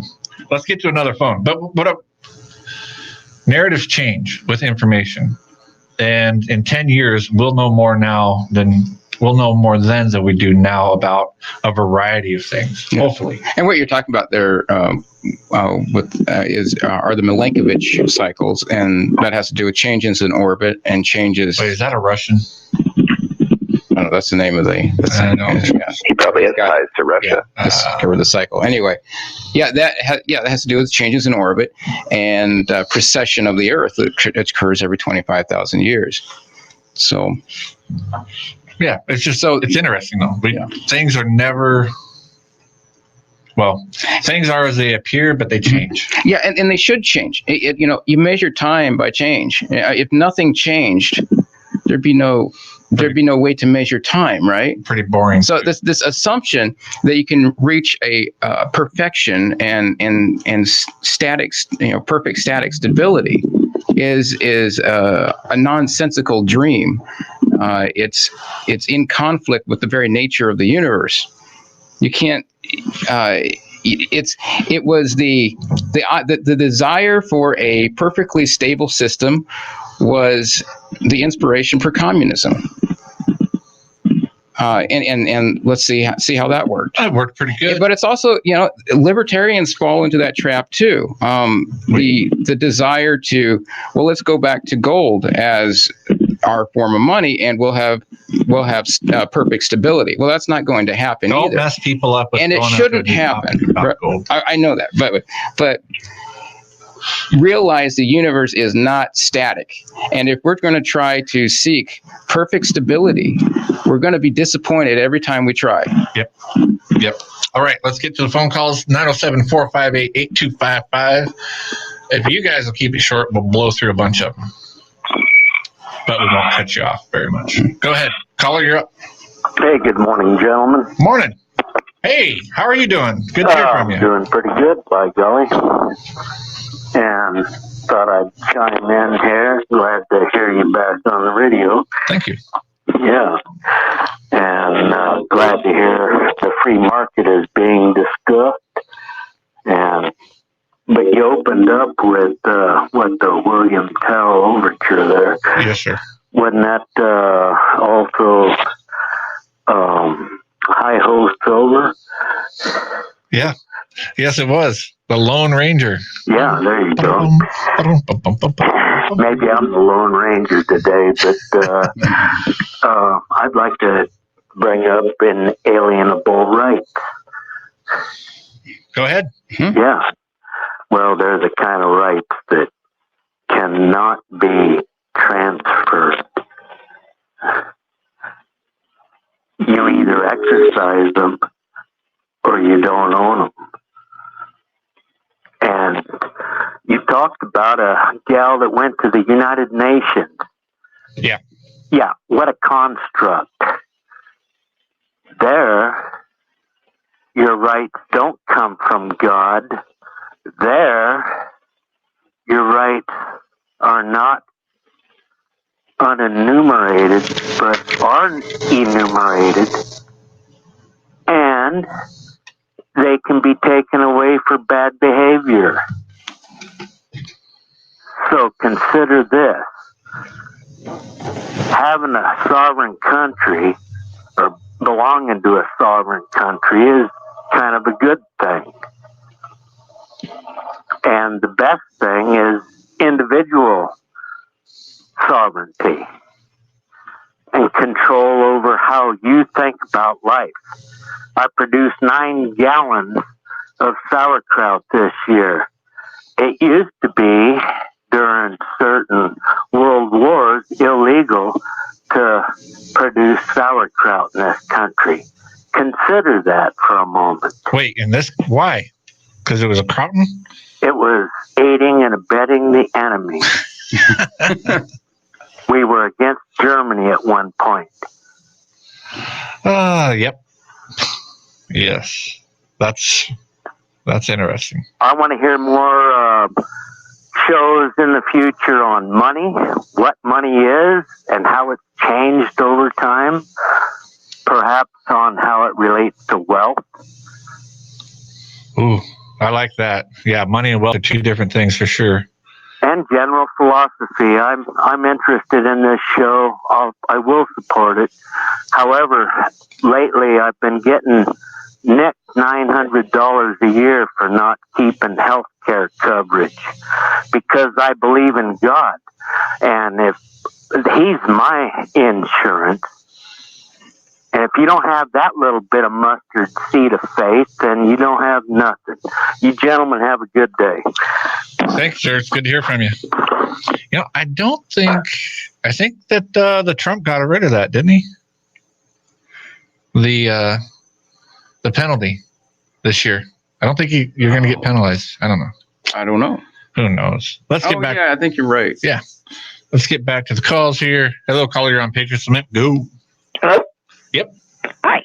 Hello. I'm Layla. Hello. I'm glad you guys are back. Thanks. We are also. So, I have to say that I've been having some really interesting conversations. I got feedback coming from somewhere. Yeah, Let me move. I don't know what that is. But I've been having some really interesting conversations with some young men from our church who are not unintelligent guys. But they are of the opinion that we need more government rather than less. And they're social conservatives, but apparently they're not. Let me try that. See if that shuts that off. Yeah, there we go. I think that's not feeding back so much anymore. That we need more government.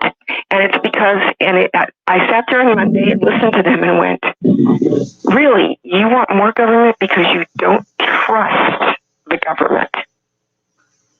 And I didn't know how to answer that.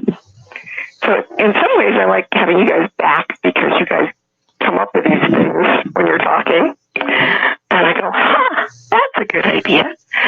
But it's just really interesting that it seems like, and then I read an article the next day about how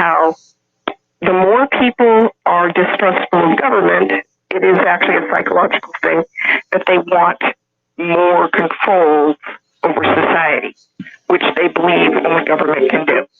Right. And it's like you become what you hate. You become what you hate. Yeah. And because I'm listening to them and they're saying, well, government's corrupt, and then I'm like, but you want more government to regulate the corruption. I'm confused. So are they. Yeah.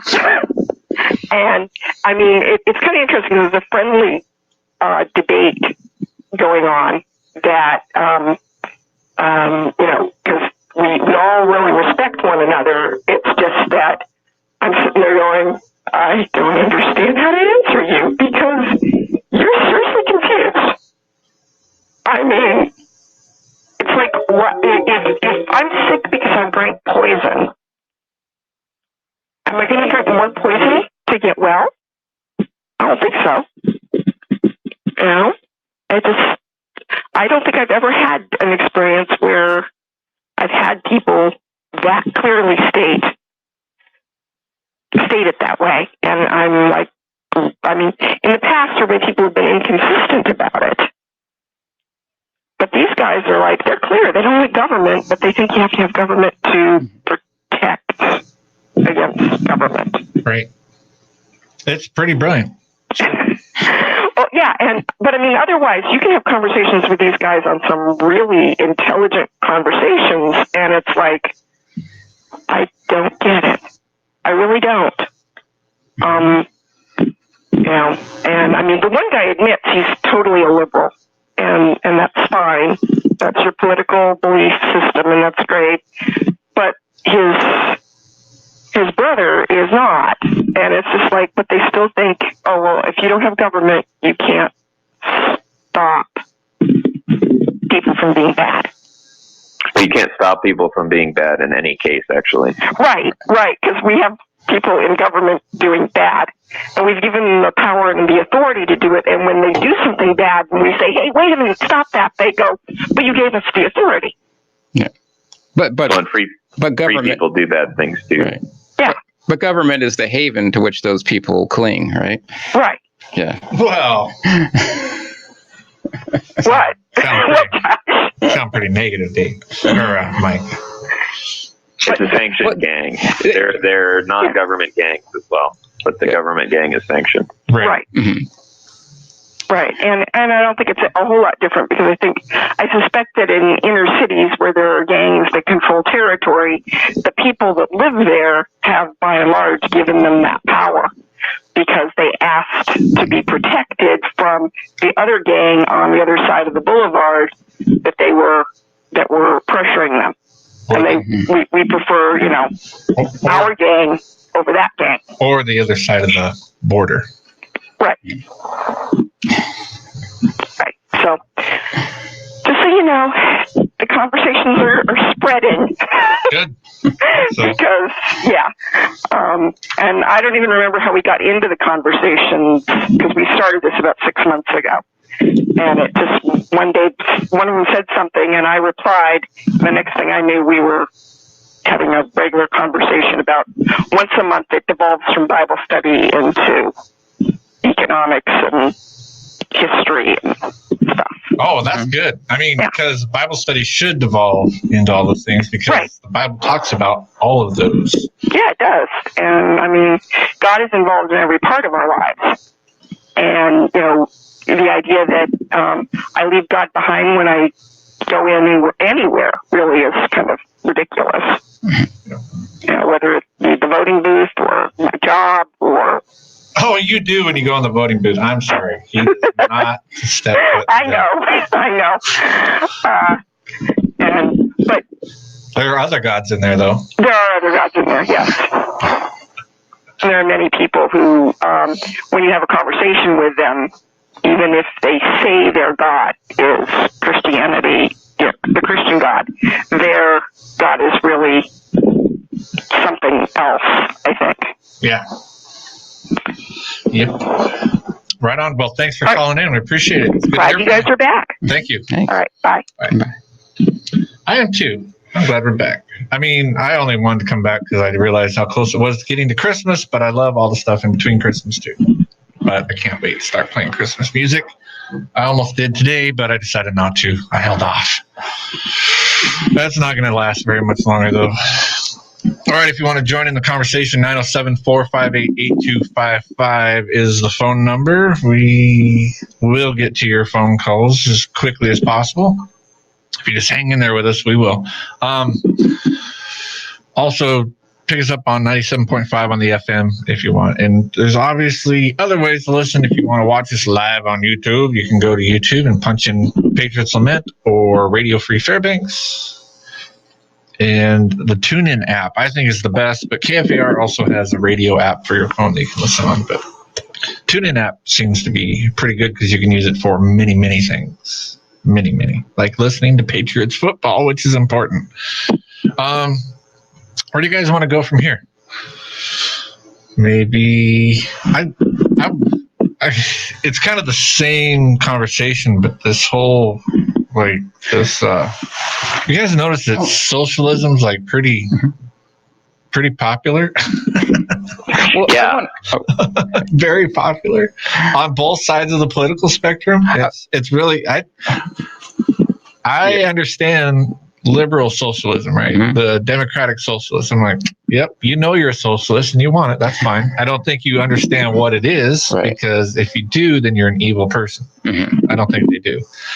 But then you got your conservative socialists who think that they're against socialism, but they want all their socialist stuff too. Mm-hmm. Might you call them national socialists? Might you? Yes, you could. Actually, that's exactly what they are. Well, I would like to just touch on Leela's call a little bit.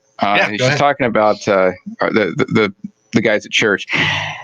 We need those kind of people, and that is because, like we were saying before, everything's a cycle. You need those people on one side to drive it to the other side. Now, maybe they'll realize their logical fallacies and they'll come over to the other side. But they'll need some realistic, something in reality to show that to them. And so you need to take it to one end before you can bring it back to the other end. Does that make sense? Yep. So, you don't look at them as just worthless. I'll interrupt you real quick. But that's kind of what this show has been about. Right. Going all the way to one end. We're on the other end. We're bringing it from oversold to overbought. Way. Right. So, So we need those people. So it's not like, I hate them because they're on the other side. No, they're just part of the cycle. Oh yeah, and what I like to be able to do is observe it as an outsider. I mean, I have my personal positions, but I like to analyze it and look at it as an outsider would. And I think we'd be more. I think individually we'd be better off if we did that more. Well, it's like you were talking about earlier. You felt bad about looking at the news. No, it made me feel bad. Right. That's what I'm saying. Yeah. Well, even every once in a while, even democratic socialists come up with a good idea, like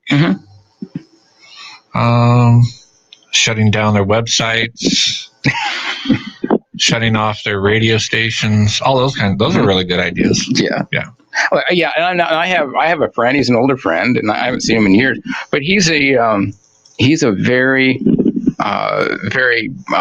he's very blue. We'll just say that. Sure. Okay. So, but the reason, he talked about once. I remember mentioning it once. Why he's that way. His father was a Republican, and he went to the other side, and it was because he's a retired nurse practitioner, and he doesn't like to see people suffering. He wants to see people get health care. That's a good thing. It's not about people on our side don't want them to have health care, or conservatives don't want them to have health care. We're not conservatives. I'm trying to cover all the bases there. Good. It's that we look at another solution.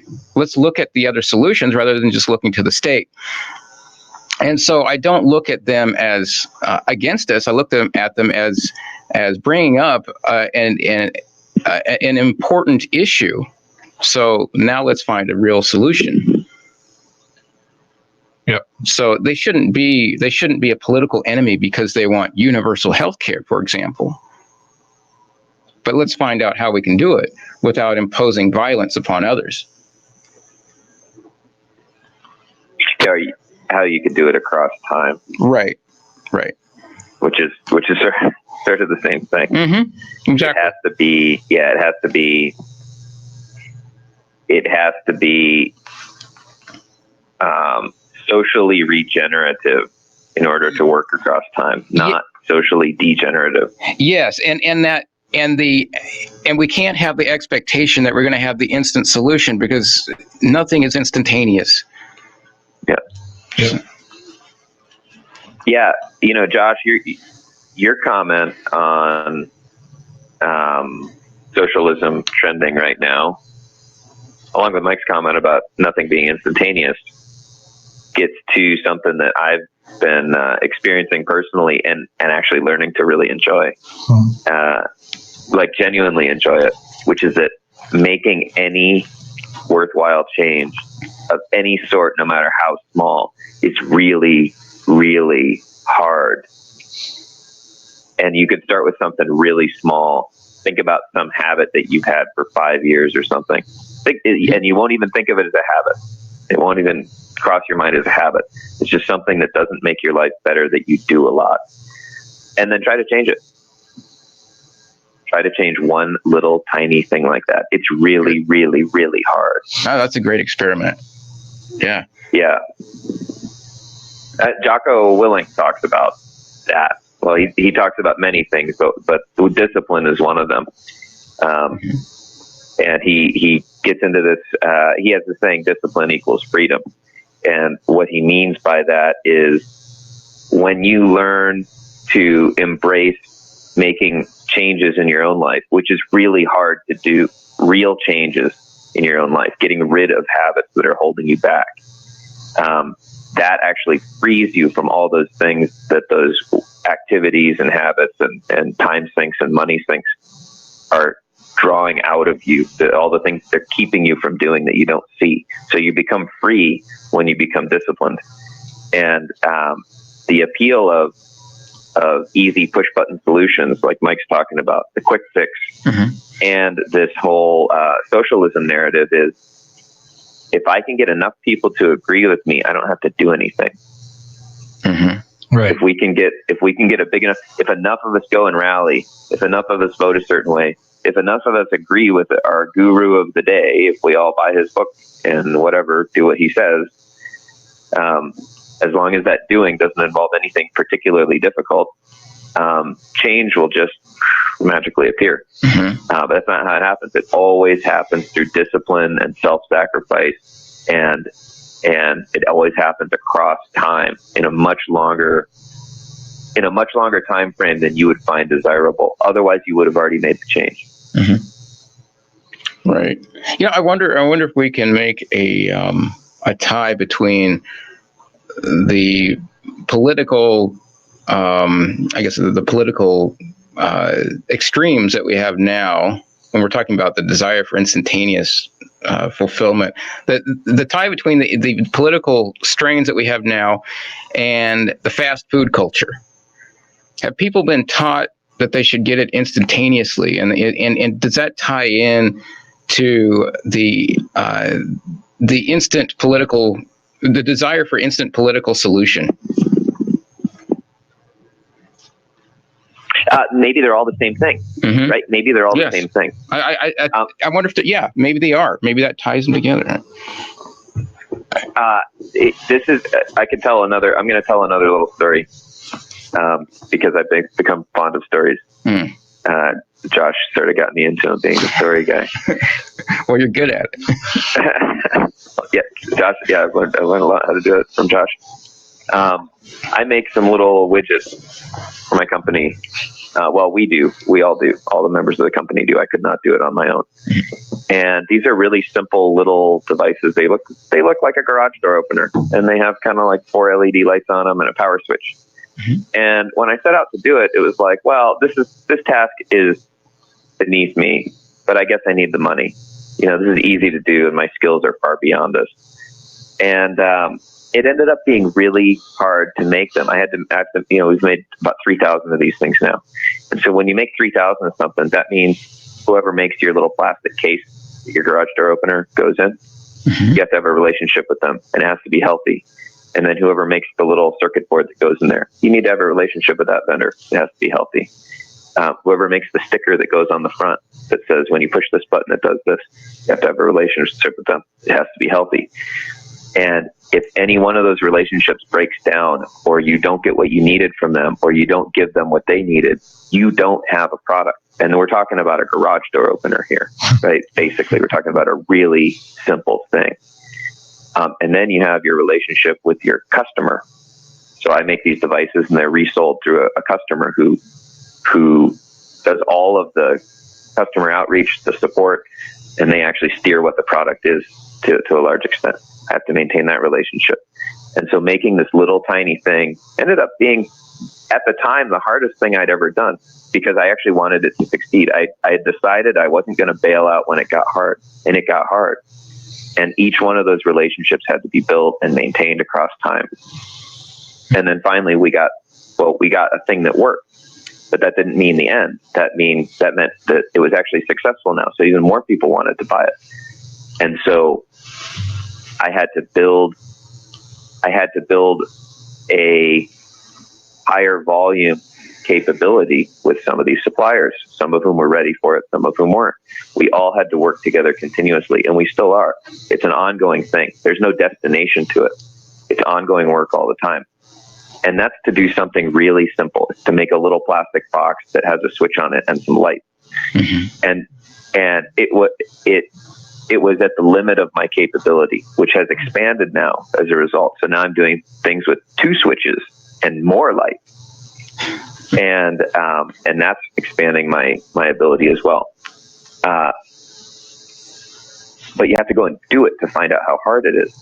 And that's where, you know, Layla's talking about these guys at church. I guarantee you they're in their 20s or younger. And they're saying they know what the structure of the world should be. But like, how complex is that problem? You know, can they make a box with little lights on it? Maybe, maybe not. So why are they starting with a problem that's way outside their league? Yep. I think something you were saying a little bit earlier reminded me of something from Basquiat. And this is from That Which Is Seen and That Which Is Unseen. I'm just going to do a little reading here of it. So he says, but by deduction, as false, because you'll understand. By deduction, as false as it is unjust, do you know what economists are accused of? It is that we disapprove of government support. We suppose to disapprove of the thing itself, whose support it is discussed. To be the enemies of every kind of activity, because we desire to see those activities, on the one hand, free, and on the other, seeking their own reward in of themselves. Thus, if we think the state should not interfere by taxation in religious affairs, then we are atheists. If we think the state ought not to interfere with taxation in education, we are hostile to knowledge. If we say the state ought not by taxation to give a fictitious value to land or any particular branch of industry, we are enemies to property and labor.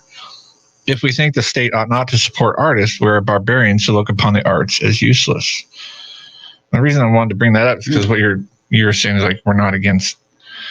And I think that goes back into the discussion, like what Layla was talking about, and just the story a little bit along the lines of what you were saying, Dave, was that, and the overall discussion we're having about the environment and stuff. Just because you're against state intervention in something doesn't mean that you're necessarily against that one thing.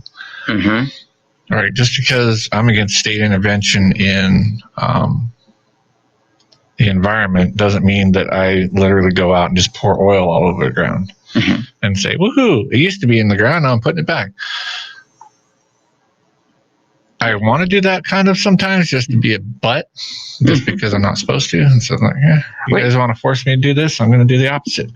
Yeah. But, so if people are new to the show and stuff, when you hear us talking against things about this and that, we're not necessarily against the activity or things that we're talking about. We're talking about being against, as Stephen Kinsella would say, we're against state intrusion or state involvement in the activity. Yeah, I just wanted to bring that up because we probably might have new listeners that think, "What are these guys wackos?" Right, and I was like, I'm not against universal health care.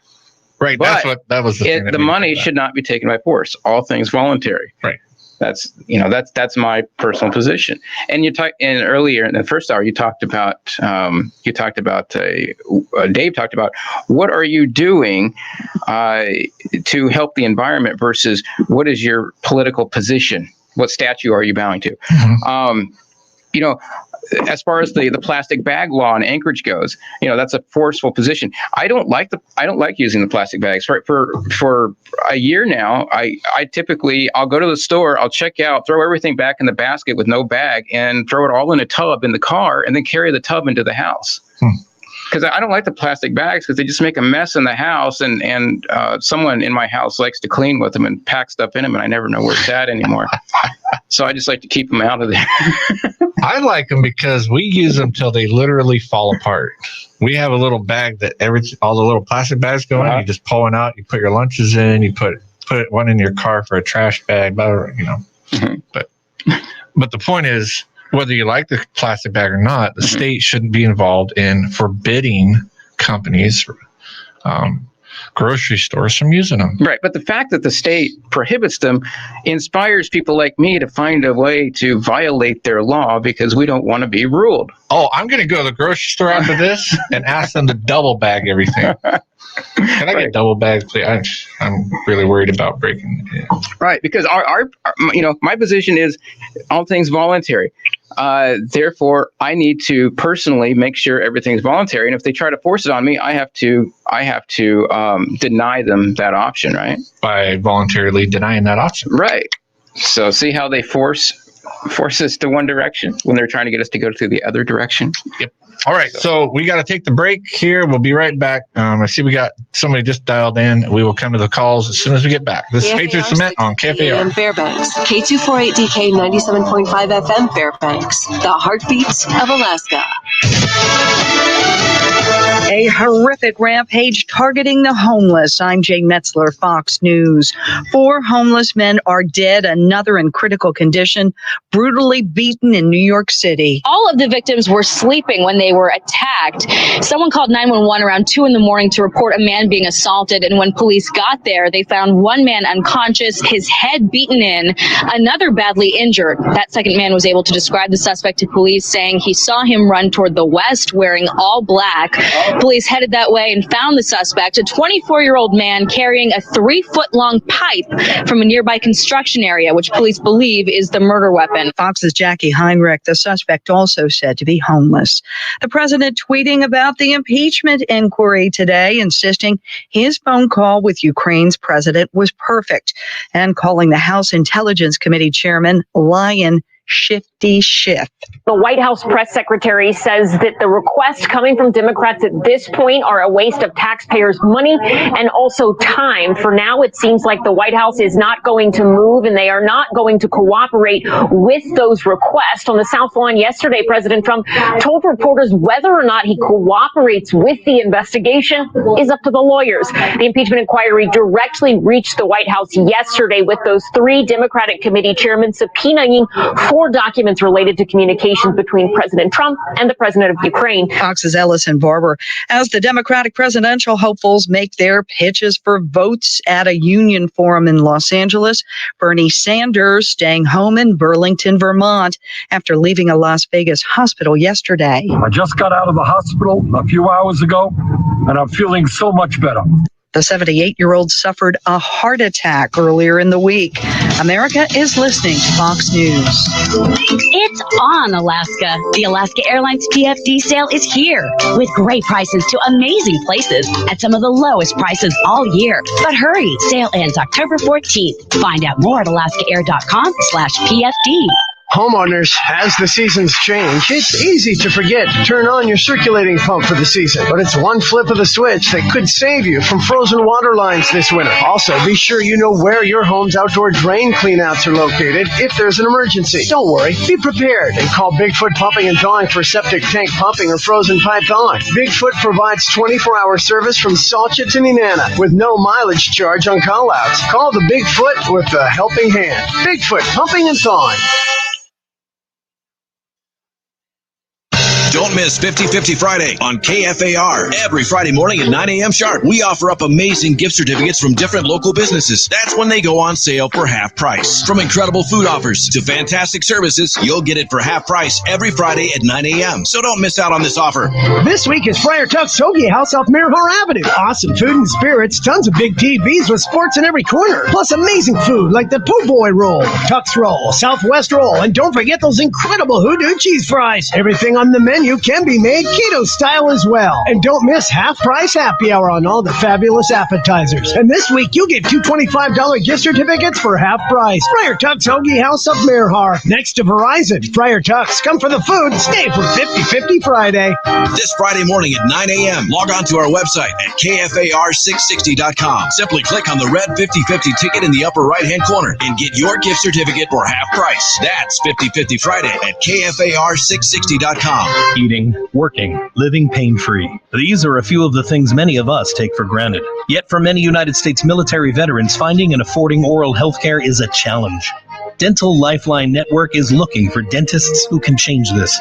Will you volunteer to help people like Richard, a U.S. naval veteran who suffered severe PTSD after his service? He was left homeless for a period of time, and his oral and overall health are suffering. Because of congressional limitations, the VA can't provide the dental help he needs. Through our Will You See One Vet program, we focus on helping U.S. military veterans like Richard. Now we are seeking more general dentists and specialists to donate treatment to at least one veteran with special needs. When you volunteer with DLN's program to see one vet, we handle the details so you can focus on the care. If you are a dentist or know a dentist, please share this message and help us make a difference in the life of a veteran in need. Visit willyouseeonevet.org to learn more. That's willyouseeonevet.org.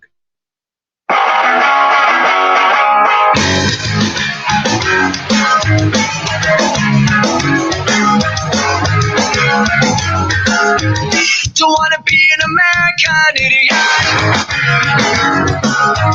Don't want a nation under the new media. And can you hear the sound of hysteria? The subliminal mind America. Welcome to a new kind of tension all across the alien mission. Everything is meant to be okay. The television dreams of tomorrow.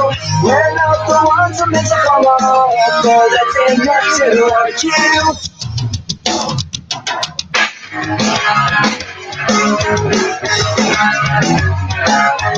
Well, maybe I'm the America. I'm not a part of a redneck agenda. Now everybody to the propaganda and sing along at the edge of paranoia. Welcome to a new kind of tension all across the alien mission. Everything is meant to be okay. The television dreams of tomorrow. We're not the ones who miss follow. Okay, that's enough to watch you.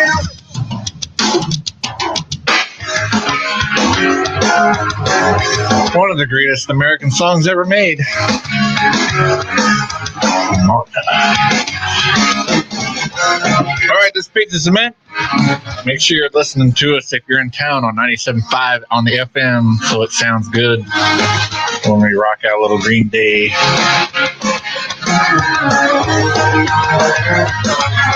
I know because I listen to KFAR on 660, and it's great when people are talking, but not that they play good music on there, but if they did, it would suck.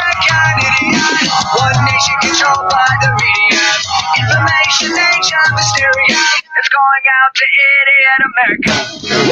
All right, let's get back to the phone calls, guys. Hello, caller. You are up on Patriots Lament.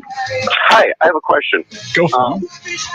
So, do you guys consider taxation and regulation of the person compared to a corporation the same thing? And if so, why? Just kind of a question, philosophically. That is a great question. Yes. Cool. I'm going to hang up. Please answer. Thanks, guys. You bet. Thank you. All right. So the question was, do you consider taxation and regulation of the individual the same as with corporation? Well, didn't that Supreme Court rule that a corporation was equal to a person? Yeah, but who cares about those people? Well, there's a way to talk about that. It's simple. Mm-hmm. If you didn't have asymmetric taxation, regulation, and liability between an individual and a corporation, there would be no reason to incorporate. Right. Corporations exist because state regulation made it so risky and dangerous to operate as a sole proprietor that a new legal structure was needed to be able to survive the risk of operating in that regulatory environment. Yeah. And then as a business owner, you are still ultimately liable for the actions of your corporation. If your corporation is found sufficiently off the rails of whatever regulations exist, then your corporate veil can be pierced. There's a process called piercing the corporate veil. So if you've been cooking your books or doing illegal stuff or whatever, and you've created liability in your company, the people seeking compensation get to go through the corporate veil and clean you out as the business owner. The IRS is one of those people that can't do that. If your corporation doesn't pay something or whatever, they will definitely hold officers of the corporation liable for it, personally. But as far as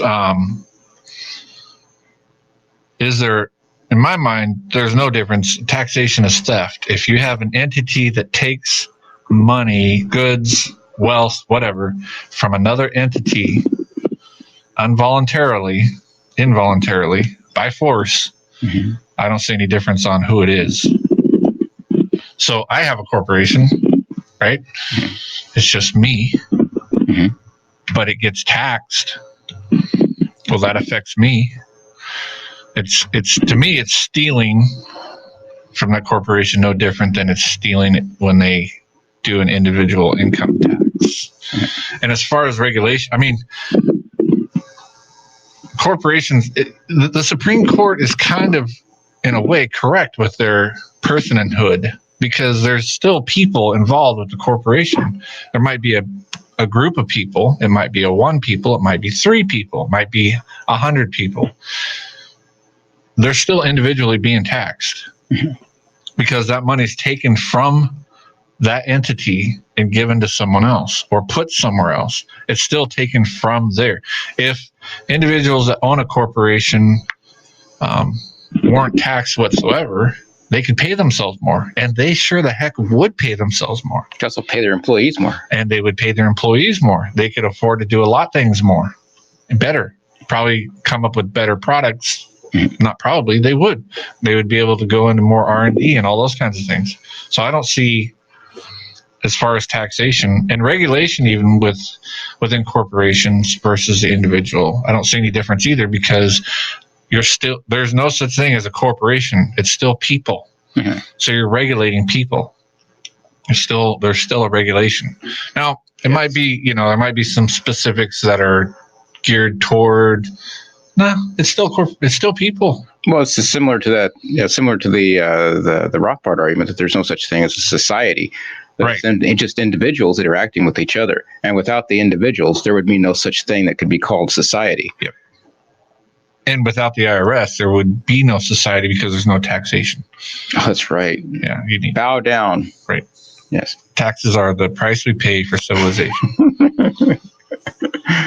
Which is on the front of the IRS building. Yes. The main one. That is said in jest. Which is funny. Depends on what you mean by civilization, too. Right. And as we like to point out, what came first? How could you have a civilization to tax without the civilization in the first place? Yeah. There would be no IRS without you don't need the IRS for the civilization or for society, whatever. All right, let's hit did you guys want to talk about that some more? We got more phone callers, but let's jump onto the phones. Okay. And we can circle back if I didn't sufficiently. I don't see any difference in the two as far as taxes and regulations. Hello, caller, you're up next. Hello. Yes, go ahead. Hey, this is Charles. Charles, hey, glad to hear from you, man. Yeah, it's good to hear you back on the radio. Thank you. I almost forgot how to dial KFAR. Anyway, I missed the Sheriff of Nottingham. Quote here from King John. This quote comes from Civil Disobedience. Henry Thoreau quotes Shakespeare's King John. He says, I am too high born to be propertied or secondary at control. So that's kind of what I'm thinking of. Trying to relate property to individual freedom and what property consists of is, including yourself. Don't really want to talk about the permanent fund check, but I was reading Aristotle, Types of State, this morning while you were discussing the other things. He says that citizens are in the desire of moderate and sufficient property. Maybe you could answer that question, and I'll cut it short here. So what was it again, Charles? I didn't hear it. A moderate and sufficient property. Great, then, is the good fortune of a state in which the citizens have a moderate and sufficient property. That's from Aristotle, Politics. And that's great fortunes for the state. All right. Great is the good fortune of a state. Oh, I got in which the citizens have a moderate and sufficient property. And kind of like being this is Aristotle, probably everybody would base their discussion of Constitution law and on this essay. So that's why I'm interested in it. Interesting. Yeah. All right. Individual freedom, yeah. It's part of property rights, isn't it, Josh? I think so. I mean, I want to have a show on what rights are sometime because as I evolve myself, I have a little different idea of what they are at first again. But yeah, property in yourself, which is an interesting concept too. Right on. Okay. For sure. All right, man. Well, it's good to hear from you. Yeah, good to hear you too. Thanks. Goodbye. Check back. That's good to hear from our old friends. For sure. It's good to hear this too. Been a heap of legends and tall tales about Robin Hood. All different too. Well, we folks of the animal kingdom have our own version. This used to be a regular. It's the story of what really happened in Sherwood Forest. I'm not getting the music. I'm not getting the music on my audio. About that. Every once in a while, I press the wrong buttons. Or I don't press the right buttons. So, I think what he was talking about was a state. I don't think he was talking about the state, but let's say a country or society or community or whatever having the property and is good, having a right to their property, which makes sense because, I mean, can't we look at with the, speaking of Prince John here, the Magna Charta from there. I mean, a lot of people go back to that, to the beginning of, I guess they call them natural rights or whatever, but property rights and property and things like that moving forward, and societies that adopted those ideals over the years. America, originally being I think the greatest case of those, the greatest experiment in those ideals, creates wealth. So of course it's good for, you contrast the revolution, the American Revolution, which there's plenty to find bad there, and we can find plenty of things about what taxes were compared to that and before and after. But you compare that where some of the ideals, at least, were for property rights, the rights of the individual, rights of conscience, freedom of conscience, compared to the Soviet Revolution, the Bolshevik Revolution, which was to take all the means of production and property from the individual. There's a big difference between the two. Big difference. One didn't kill quite as many people as the other. All right, let's get back to the phones. That button doesn't work very good. Hello, caller, you're up next. Hello, this is Cecily calling. Cecily. Yay. The circle's complete. Nice to hear you back on the air and stuff. Thank you. I had a question in the beginning. You had the William Tell overture, and your friend said that he used to be able to play it through. What did he play on? Trumpet. Trumpet. Way. All right. That's a fun part. That's a fun piece to play on trumpet if you can get it down. Oh, joke. I could never make it through on my lips. But wonderful.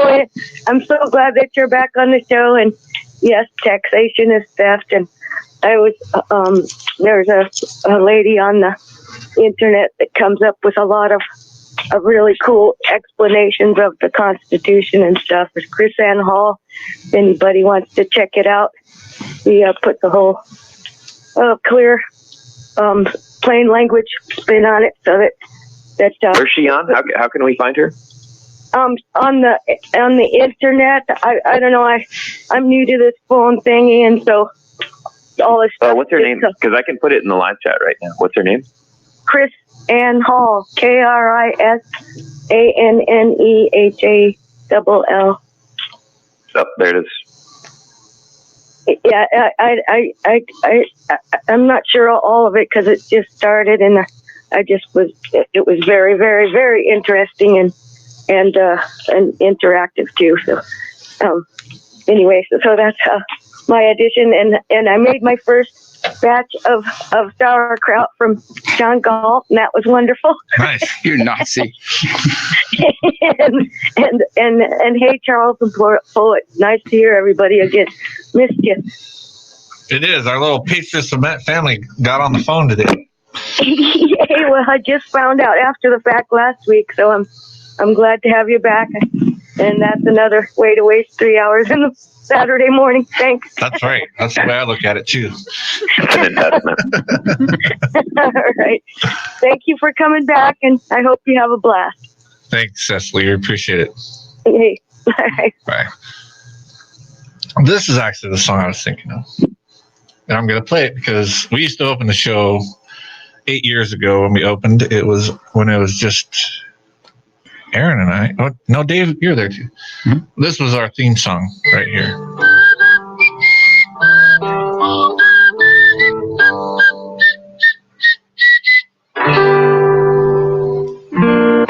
Oh, incidentally, I'm Alan Adeo, a minstrel. Oh, that's an early day folk singer. And my job is to tell it like it is, or was, or whatever. Robin Hood and Little John walking through the forest, laughing back and forth at what the other has to say. Reminiscing this and that and having such a good time. Oodle-lolly, golly, what a day. Never ever thinking there was danger in the water they were drinking, they just guzzled it down. Never dreaming that a scheming sheriff and his posse was watching them and gathering around. Robin Hood and Little John running through the forest, jumping fences, dodging trees, and trying to get away. Contemplating nothing but escaping, finally making it. Oodle lolly, golly, what a day. Oodle lolly, golly, what a day. That song rang true for more than one reason. Yes, it did.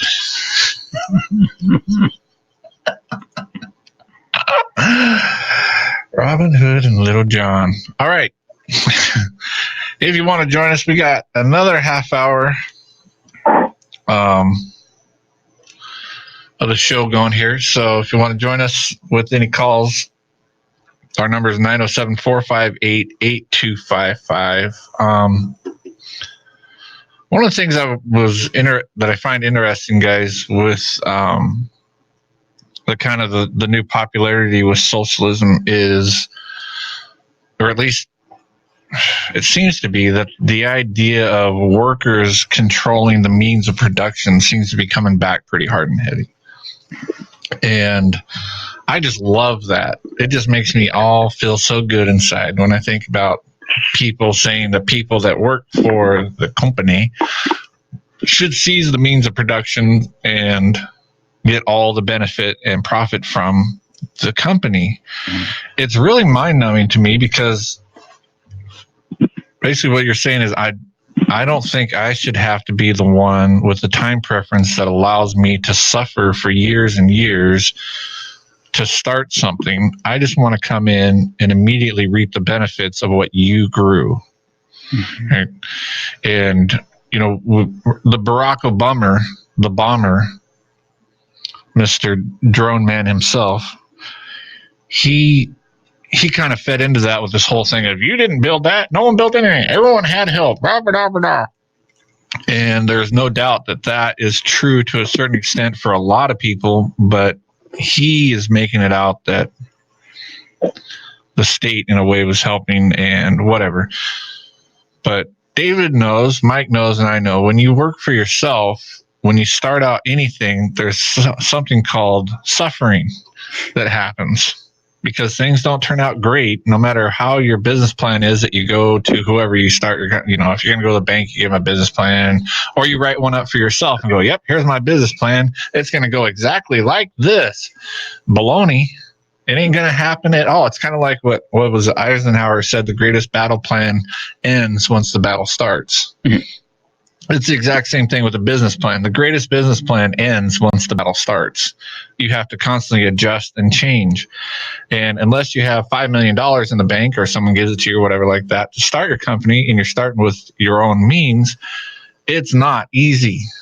And if your time preference is down the road, this is going to be something I'm willing to suffer now, go without now, do without now, knowing that eventually I'll reap a benefit from it. That's great. What the socialist says is, I don't want to suffer now or in the future. I want to wait until you build something, and then I'll take it from you, because I'm the one making all the money, which in my mind wouldn't happen anyways, because employees can't run the business. Mm-hmm. They don't know what the owner or the management or whatever goes through, what the decisions. So it's the division of labor, right? You don't have, the guy, the owner, the business owner, the manager, whatever, he's the one that goes out and gets the contracts. He's the one that goes out and builds relationships with his customers, builds his relationships with his vendors. Employees don't have usually any interaction with that whatsoever. Employees don't have any interaction with staying up all night worrying about the next day, covering payroll, making a bill, meeting a deadline, getting 8 loads a day to Prudhoe Bay with long pipe. The employee just knows, I have to go get that one load, get it there, and get it back. The owner goes, not only do I have to do this today, tomorrow, the next day, and the next day, and the next day, I have to fulfill this contract every single day. And I think when the socialist looks at this and just says, we should own the means of production, they don't have a clue what they're talking about. They don't have a clue what they're even getting into. If they had to go through all the things of staying awake all night, wondering how they're going to get something accomplished the next day or the next week or the next 6 months, they wouldn't want it. Mm-hmm. And again, it goes back to the division of labor. A lot of people don't want that. They would rather, and there's nothing wrong with it, they want to have a job.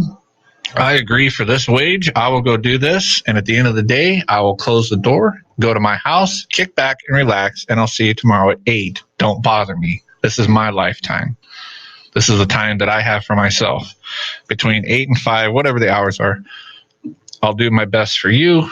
You agree to pay me this. After that, I'm out. The owner takes it home with them, unfortunately, sleeps with it all night, wakes up with it as soon as he wakes up. Wakes up with it when he wakes up, thinks about it as he's going to work. Well, he's always at work. There's no such thing because, unfortunately, his employees are calling him at all hours of the night, especially if they're in Prudhoe Bay or in between points. So, on the one hand, it sounds real nice. Actually, it doesn't sound nice at all. You basically want to steal the business from the guy that started it. Because I don't see them differentiating from some big corporation or just a guy that has 5 employees, 3 employees, 2 employees. They want to just take it. I want the goods now. I don't want to have to invest or suffer or work through to get that. Just give me. Mm-hmm. And it's theft. So what happens to the business owner? What does he get to do? He's just out in the weeds? See ya? Sorry, you're alive? I mean, I've never seen where any of these people talk about what part the owner plays after they control the means of production, besides the gulags. Why did the business owner start the company? To make cash money. Was it just to make cash money, or because they were interested in building it? Make cash money. Rockefeller once said, "If your goal is to be rich, you'll fail." Right, but I'm saying that if you don't make cash money, you'll fail too. Right, but the reason, right? But what are the things that you do them because you're interested in. You enjoy it, right? You're interested in doing them. You don't do them. If the workers were to own the company, like you're talking about, do they have the same interests? That same interest in building the company? Are they going to spend their evening looking at Excel tables and for the company and all that? No, they're just go. Otherwise, they would have started their own company. Right. So the business would just fail. It might exist. They get control. It fails. So they're going to be out on the street either way. I mean, okay. So with socialism, they get the company. The company's going to fail. They're not going to have it anymore. So, and in that structure too, they're in a lose-lose situation. In that, the employees or the workers, I shouldn't use the word employee, the workers, when they control the means of production, where's the hierarchy in that production, in those workers? Is there any hierarchy, or is everyone just on a level playing field? Everyone gets the exact same wage. Where's the incentive for someone to take control? Because someone's got to go home and carry the burden. Mm-hmm. Someone's got to go home with that burden to expand and keep that thing going. Mm-hmm. Who's going to do that? Which one of them does that? And is he going to be happy to get the exact same amount as the other workers when he's carrying much more of the burden? Mm-hmm. I've got an idea. Okay. I've got an idea. So the business owner is employee number 1. Yeah. The business owner is an employee. The business owner is part of the working class. Yep. Mm-hmm. And so what if we said, man, that's a great idea. The employees should own the means of production and they should own the fruits of their labor. Like, let's agree with that one. Mm-hmm. Just humor me on this. And then we could say, we want it to be even more fair than that. Let's make it as fair as we can imagine it.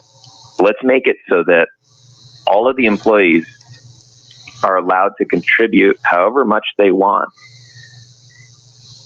within some reasonable extent. Mm-hmm. And then they're compensated both in their ownership stake and in how much they're paid based on how much they contribute and how much they participate in the various operations of the company. And so the employee who contributes the most and puts in the most time is compensated equally per unit of contribution. But because they've contributed more, they get more. And if the other employees decide that they want to contribute more, they would get more too. And that way it's really, really fair, because the guy who comes for an hour, but he works really hard for that hour, might get the same amount as the guy who comes for 8 hours and doesn't work very hard at all.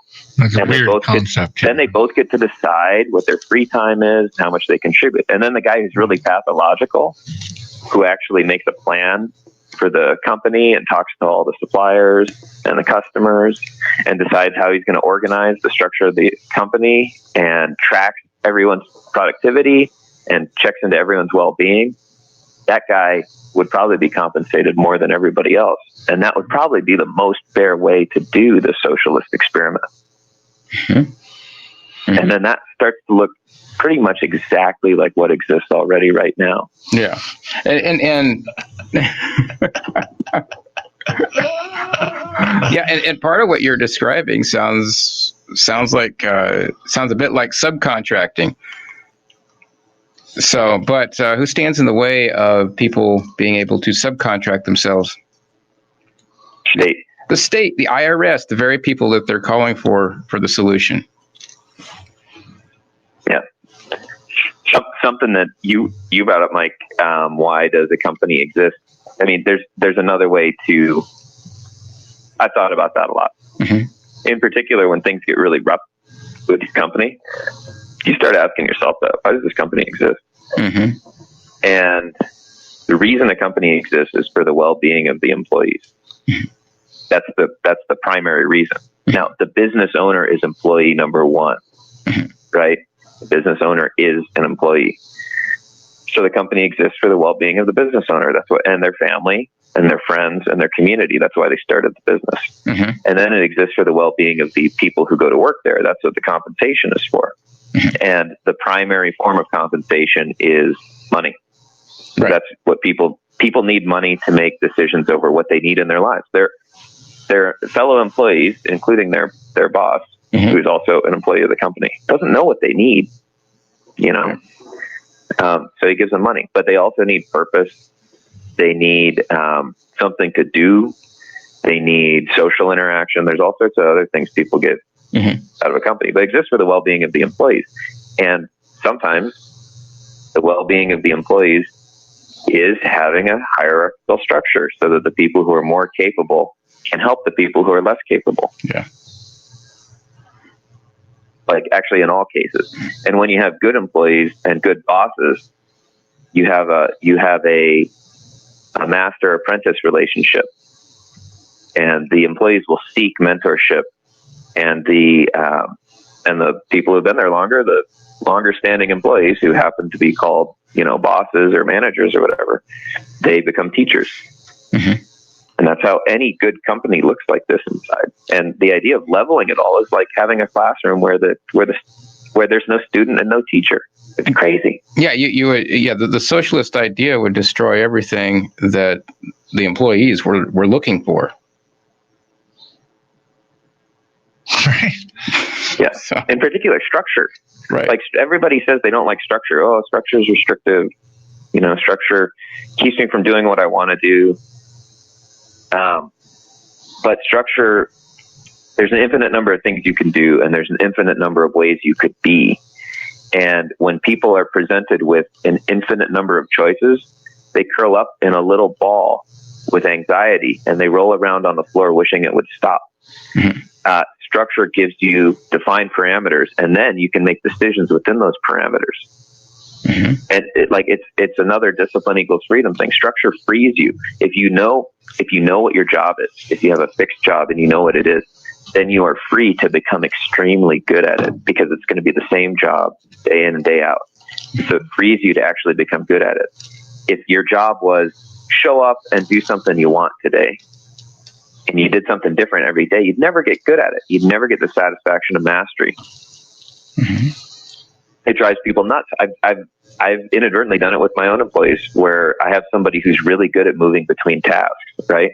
And I always have as a business owner, you always had different stuff coming in. So I have employees pretty good at moving between tasks.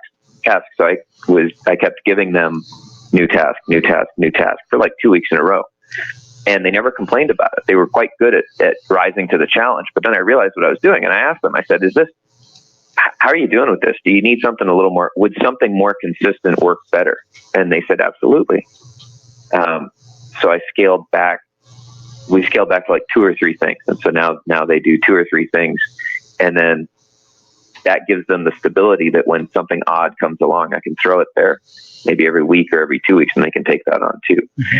But bouncing around wasn't good for them. And they understood that, and I understood that, and we worked that out. Mm-hmm. I was thinking of when you're talking about one of them working for an hour and, getting different wages compared to their input or output, whichever you. Thinking of a little parable called The Laborers in the Vineyard. And for all you believers out there who think, well, maybe there is something about socialism that's good. You're wrong. And I will show you why by reading this little paragraph.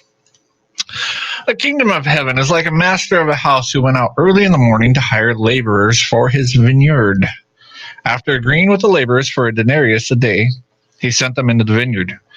Then going about the 3rd hour, he saw others standing idle in the marketplace. And to them he said, you go to the vineyards too, and whatever is right I will give you.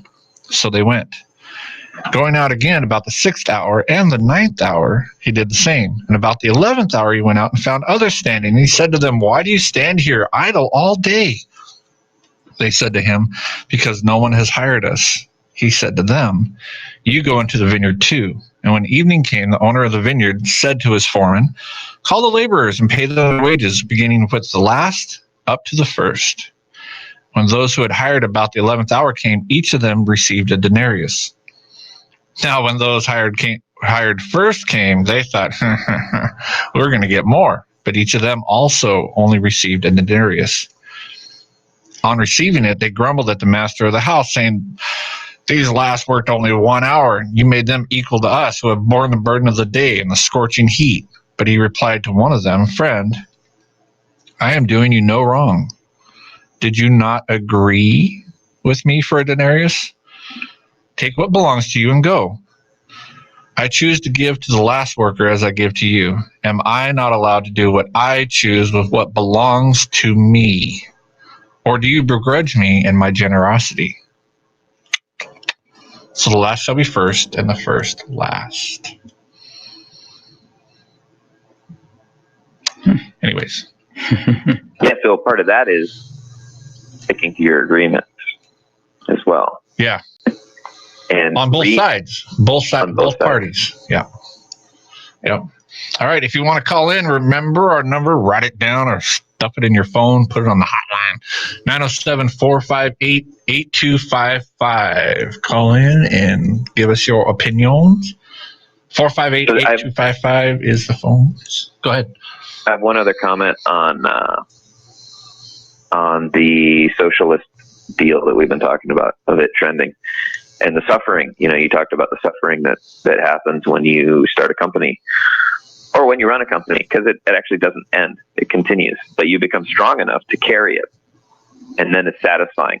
Right. It's like if you lift weights, you're sore the next day, but you feel good because you did something. And then you continue to get stronger and you push yourself and you continue to be sore and it continues to feel good and you get stronger and stronger. That's how it works. It doesn't get easier. The weights never get easier to lift. You get stronger. Right. So the socialist trope, in particular in America today, but in general, and in Russia back in the day, was that suffering is not necessary. That I think Mike talked about how socialism was sold basically in the tavern, which Dostoevsky writes about. You'd go to the tavern, you'd find the people who were using alcohol to escape the challenges of their life, and you tell them, hey, suffering's not necessary. There's this new structure where we just take everything from the people who have it and give it to you, and then suffering's not necessary anymore. Mm-hmm. Well, what's interesting about that is Christ says that suffering is the way to salvation, essentially. It's the idea of long suffering, and he exemplified that. Pick up your cross. What's up? Pick up your cross. Pick up your cross and carry it. And that's the way to freedom. I mean, ultimately, because again, you get stronger. And Christ's promise is that the load will not be unbearable. You will be able to carry it. Right. because he will be there with you. So then this is a particularly interesting one for the Californians who I was exposed to when I was working out in California. There's a lot of Californian Buddhists. There's a lot of Californian socialists. The socialist in them says that suffering is not necessary. But Buddha says life is suffering. Please resolve that for me. Good luck. All right. Good luck. Let's jump to some phone calls then. Hello, caller. You're up next. Oh, thank you. I just wanted to say something. I'm glad to see you guys back on the air. Thank you. And one thing about the socialism is that they always say that the owners the employees are going to own the company. But what socialism actually works by is the government owns everything, right. The resources and the means of production. Good. And so it's always a big lie, and it's always a con job. No, it's been all over the world. If you can look at the history of every socialist country, that's a great point. They never own it. The state always takes over the means of production. Yeah. Yep. Thank you very much. You bet. Thank you. That was a good point.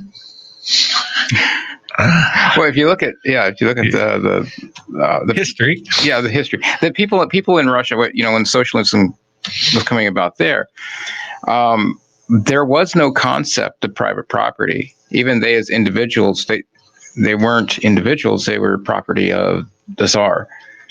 Yep. And so this concept that we have of private property did not exist. And socialism has an issue where they're trying to implement it among a population that has an idea of private property, but it's completely incompatible. And so that idea of private property has to be disposed of. And that's tied in with the whole climate change thing. We own your energy resources, and we're going to control them. You don't even have control over your energy resources because there is no private property. You don't even own yourself. And so socialism can't actually exist until that concept of individual and private property is disposed of. All right, let's hit the next phone call here.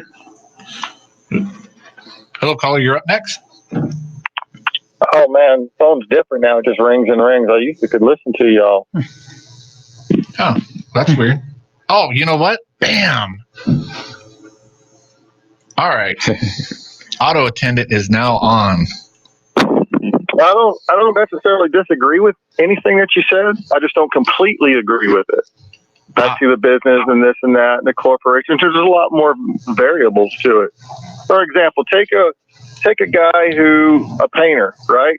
Let's call him Chad. And he goes in, he advertises for some work, this or that, and he gets some work and he goes and he gets a job, right? He goes and he contracts. But he's going to charge the customer, say, $75 an hour for every man-hour work, correct? So say this job, $10,000. Well, he's going to pay the guys who actually come do the job $15 an hour, and he's not going to pay those guys for 2 weeks. They're going to have to wait a week and then another week before they get their check. So when does it become disproportionate? When you're forced to do it with a gun pointed at your head. Well, yeah, that's kind of easy to say, brother, but sometimes people are forced without a gun to their head. That's kind of how life is. I think that goes back to what Dave was saying, pick up your cross. I mean, we're not here to make everything easy and equal for everyone. That's never going to happen. Whoa. I never said that. I never said I'm here to make things easy and equal for everybody. You just said, when does it become disproportionate? That was a straw man, Josh. That was a straw man. When does it become disproportionate? I'm just saying, when does it become disproportionate? When does it become exploitive? And the people out there working and doing the work, are they like taking less risk? The guys out there in 105-degree weather, up on a roof, not even tied off, are they taking less risk than the guy who just made phone calls and this and that, sitting in the air conditioning. There's more to it. There's more to it. And it's not a static thing either, right? It's not like, you make an agreement and then it's that for forever. It always has to be renegotiated. And that's one of the things, your hypothetical painter and hypothetical, it's not even hypothetical, brother. That exists. I know that guy. And that's how he does it. Yeah. He's charging customers $75 an hour, right? He's getting 30-40% upfront from the customer. Then he's hiring guys that could actually do the work and paying them $15 an hour, thereby putting $60 for every man hour in his pocket, plus 30% profit. Plus he's manipulating everywhere. Sure. Right. Yeah. And so are we just supposed to bow down? Do you really think that he's the businessman? Do you really think that he's only spending that $15 an hour? That's a farce in itself too. You can double that just for having the employee, and then probably double it again. I guarantee it. I know for a fact. I have a lot of employees. No. They're not. No, he's not paying workers' comp. He's not matching Social Security and doing payroll taxes. He ain't doing none of that. Oh no.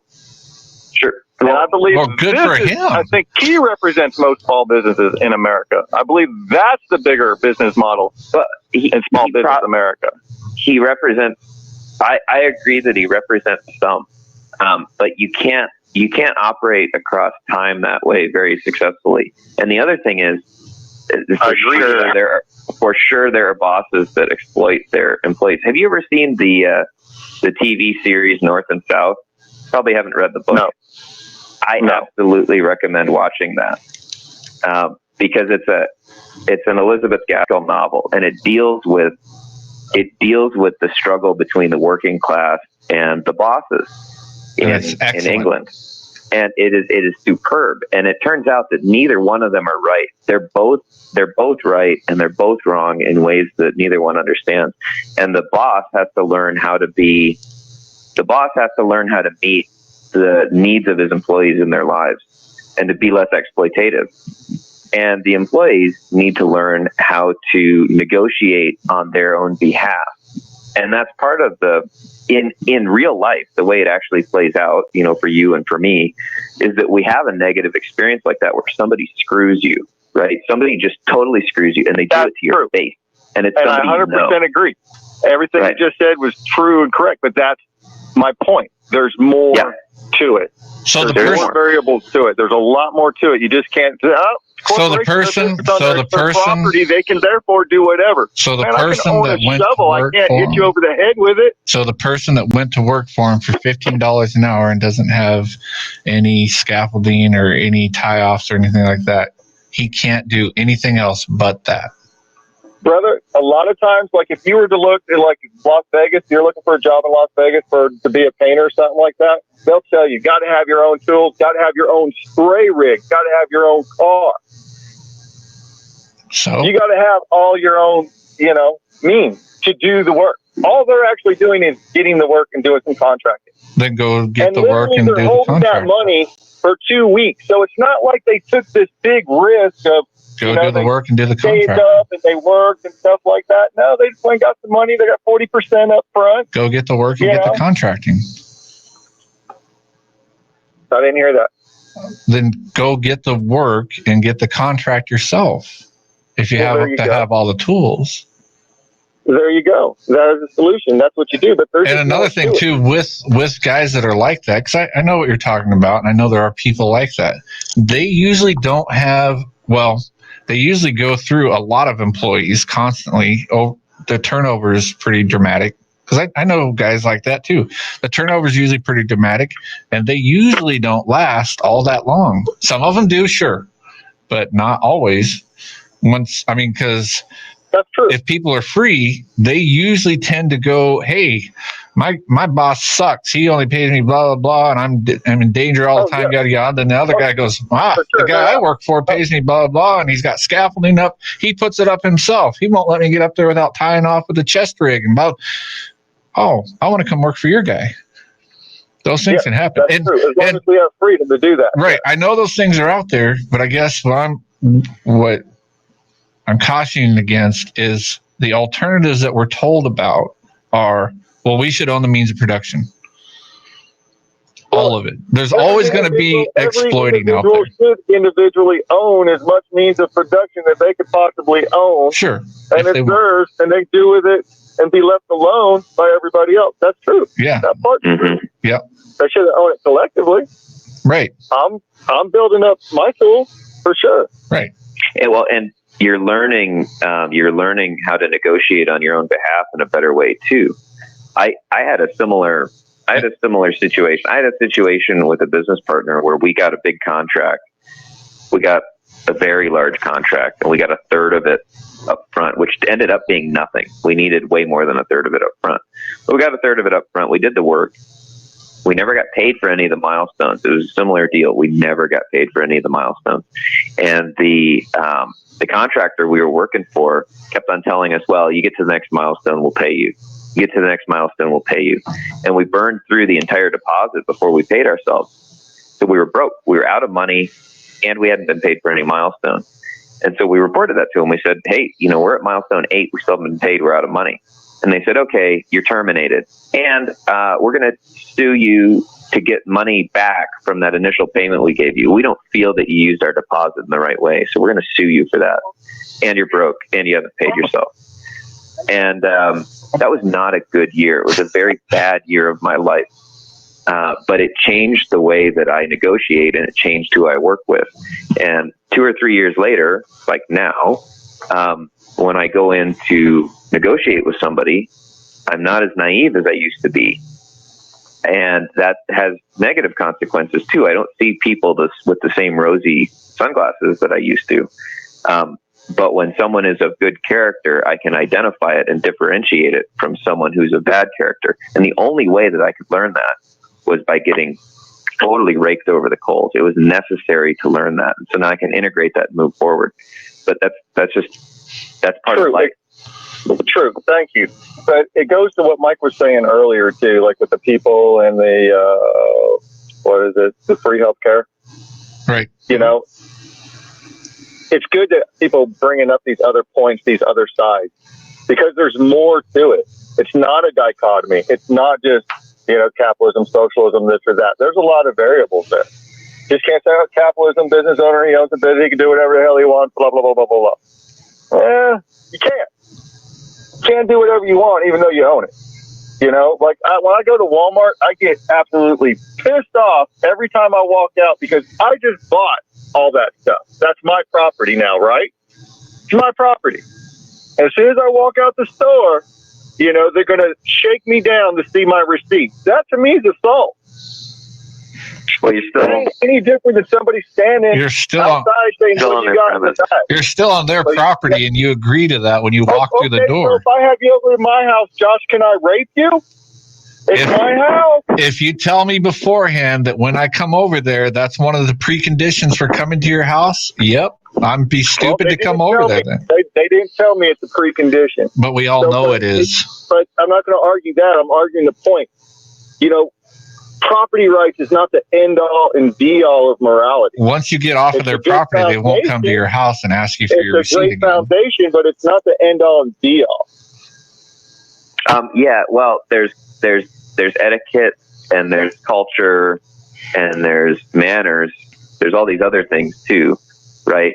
And they're all based on some sort of respect of human dignity. And property rights is a technical description of that. True. There you go. Well, maybe a good thing to do. Fishing and then start changing the goalposts on you. I'm glad you're out here fishing with me, brother Josh. But I'm kind of horny, man. My boat, my rules, home. Yeah, I know. I kind of changed things up on you, but still. No, that's again. I said you change if the rules are known beforehand, but. Maybe you should make sure what the rules are. I mean, Wenzel wrote a whole book on this. They're changing the rules every day. So that's Walmart. So there's a Chinese thing that is I think great. It's from Jet Sun something or other. I don't remember his last name. And the saying is that before you play a game, there are 3 things you need to know. There are 3 things you need to know before you play a game. Thing number 1. the rules of the game. What are the rules? Thing number 2, how the game is played. So what techniques are used? How would you become proficient at it? And thing number 3, when is the game over? And if you don't know when the game is over, then you don't know when the next game has begun. And you might still be playing by the old rules, but you're in a different game now. And that's when you run into a situation like you were describing, where you get, raked over the coals. It's usually because of one of those 3 things. Either you didn't know the rules of the game, or you didn't know how it was played, or you didn't know when it was over. So I was born in America, and so the rules of the game seems to be, get as much as you can, screw over whoever, do whatever. It's all about money. And that could change, and the rules change constantly. Well, I want to leave this country desperately, but I'm kind of forced. No, there's not a gun pointed at my head, but I'm kind of forced to have to go work for these knuckleheads and jackholes, right, to get the money to get the hell out of this country, because I don't want to play that game. Yeah, sure. But that is right. Many of us would prefer to play different games. But no, that's not true. Bull crap. People come into America from Honduras that don't have jack crap. They get on a stick and a little bag and walk here. They don't have to play the game down there, and no one's forcing them to get a job and get the means that they need, that they think they need before they leave. They pack up and leave. No one's forcing you to work to get enough money to do this and that so you can leave the country. Leave. You don't have to have a certain amount of anything. People pack up their bags and just leave. They walk 3,000 miles from South America to North America and cross the border. It's just not ideal. Sure, I'm not saying it's ideal whatsoever. And just like the jackass employer and stuff like that, none of that's ideal. Nothing's forced. So because if people want to play an immoral game and this and that, then as long as I stay moral, because that's you want to force them to be moral. Non-violent game. You want to force them to be moral. Violent, Josh, I could probably take whatever. You want to force them. And there's probably not too many people could do too much about it. Right. So you want to force people to be moral. Do you want to force people to be moral? No, I don't want to force people to be moral, but in a sense, they're kind of forcing people to be immoral. No, they're not. No. That's never. No one's ever forced to be immoral. No one. Come on, you believe in immoral? Are you serious? You think Jesus was forced to be if I immoral? want to play that game, I remember calling in about 2 years ago and had that conversation with Mike. If you want to have a successful business, you pretty much got to be a fascist. No. What? No. Don't agree. Good night. Again, it depends on what you define as a successful business. If you're trying to make a pile of money, probably the case. If you're trying to serve the needs of your employees, not the case. Hey, let's take this up. We are literally out of time, and I am contractually obligated to end at noon. Thanks, brother. Appreciate your call. Sorry to the caller we didn't get to. Guys, thanks for joining us today. Everyone who joined us and called. We will see you next week. This is Patriots Lament. Another fun time. We'll see you later. Welcome, everybody, to the health show that knows Health Talk Radio. Brought to you by the Alaska Center for Natural Medicine, only on KFAR 660.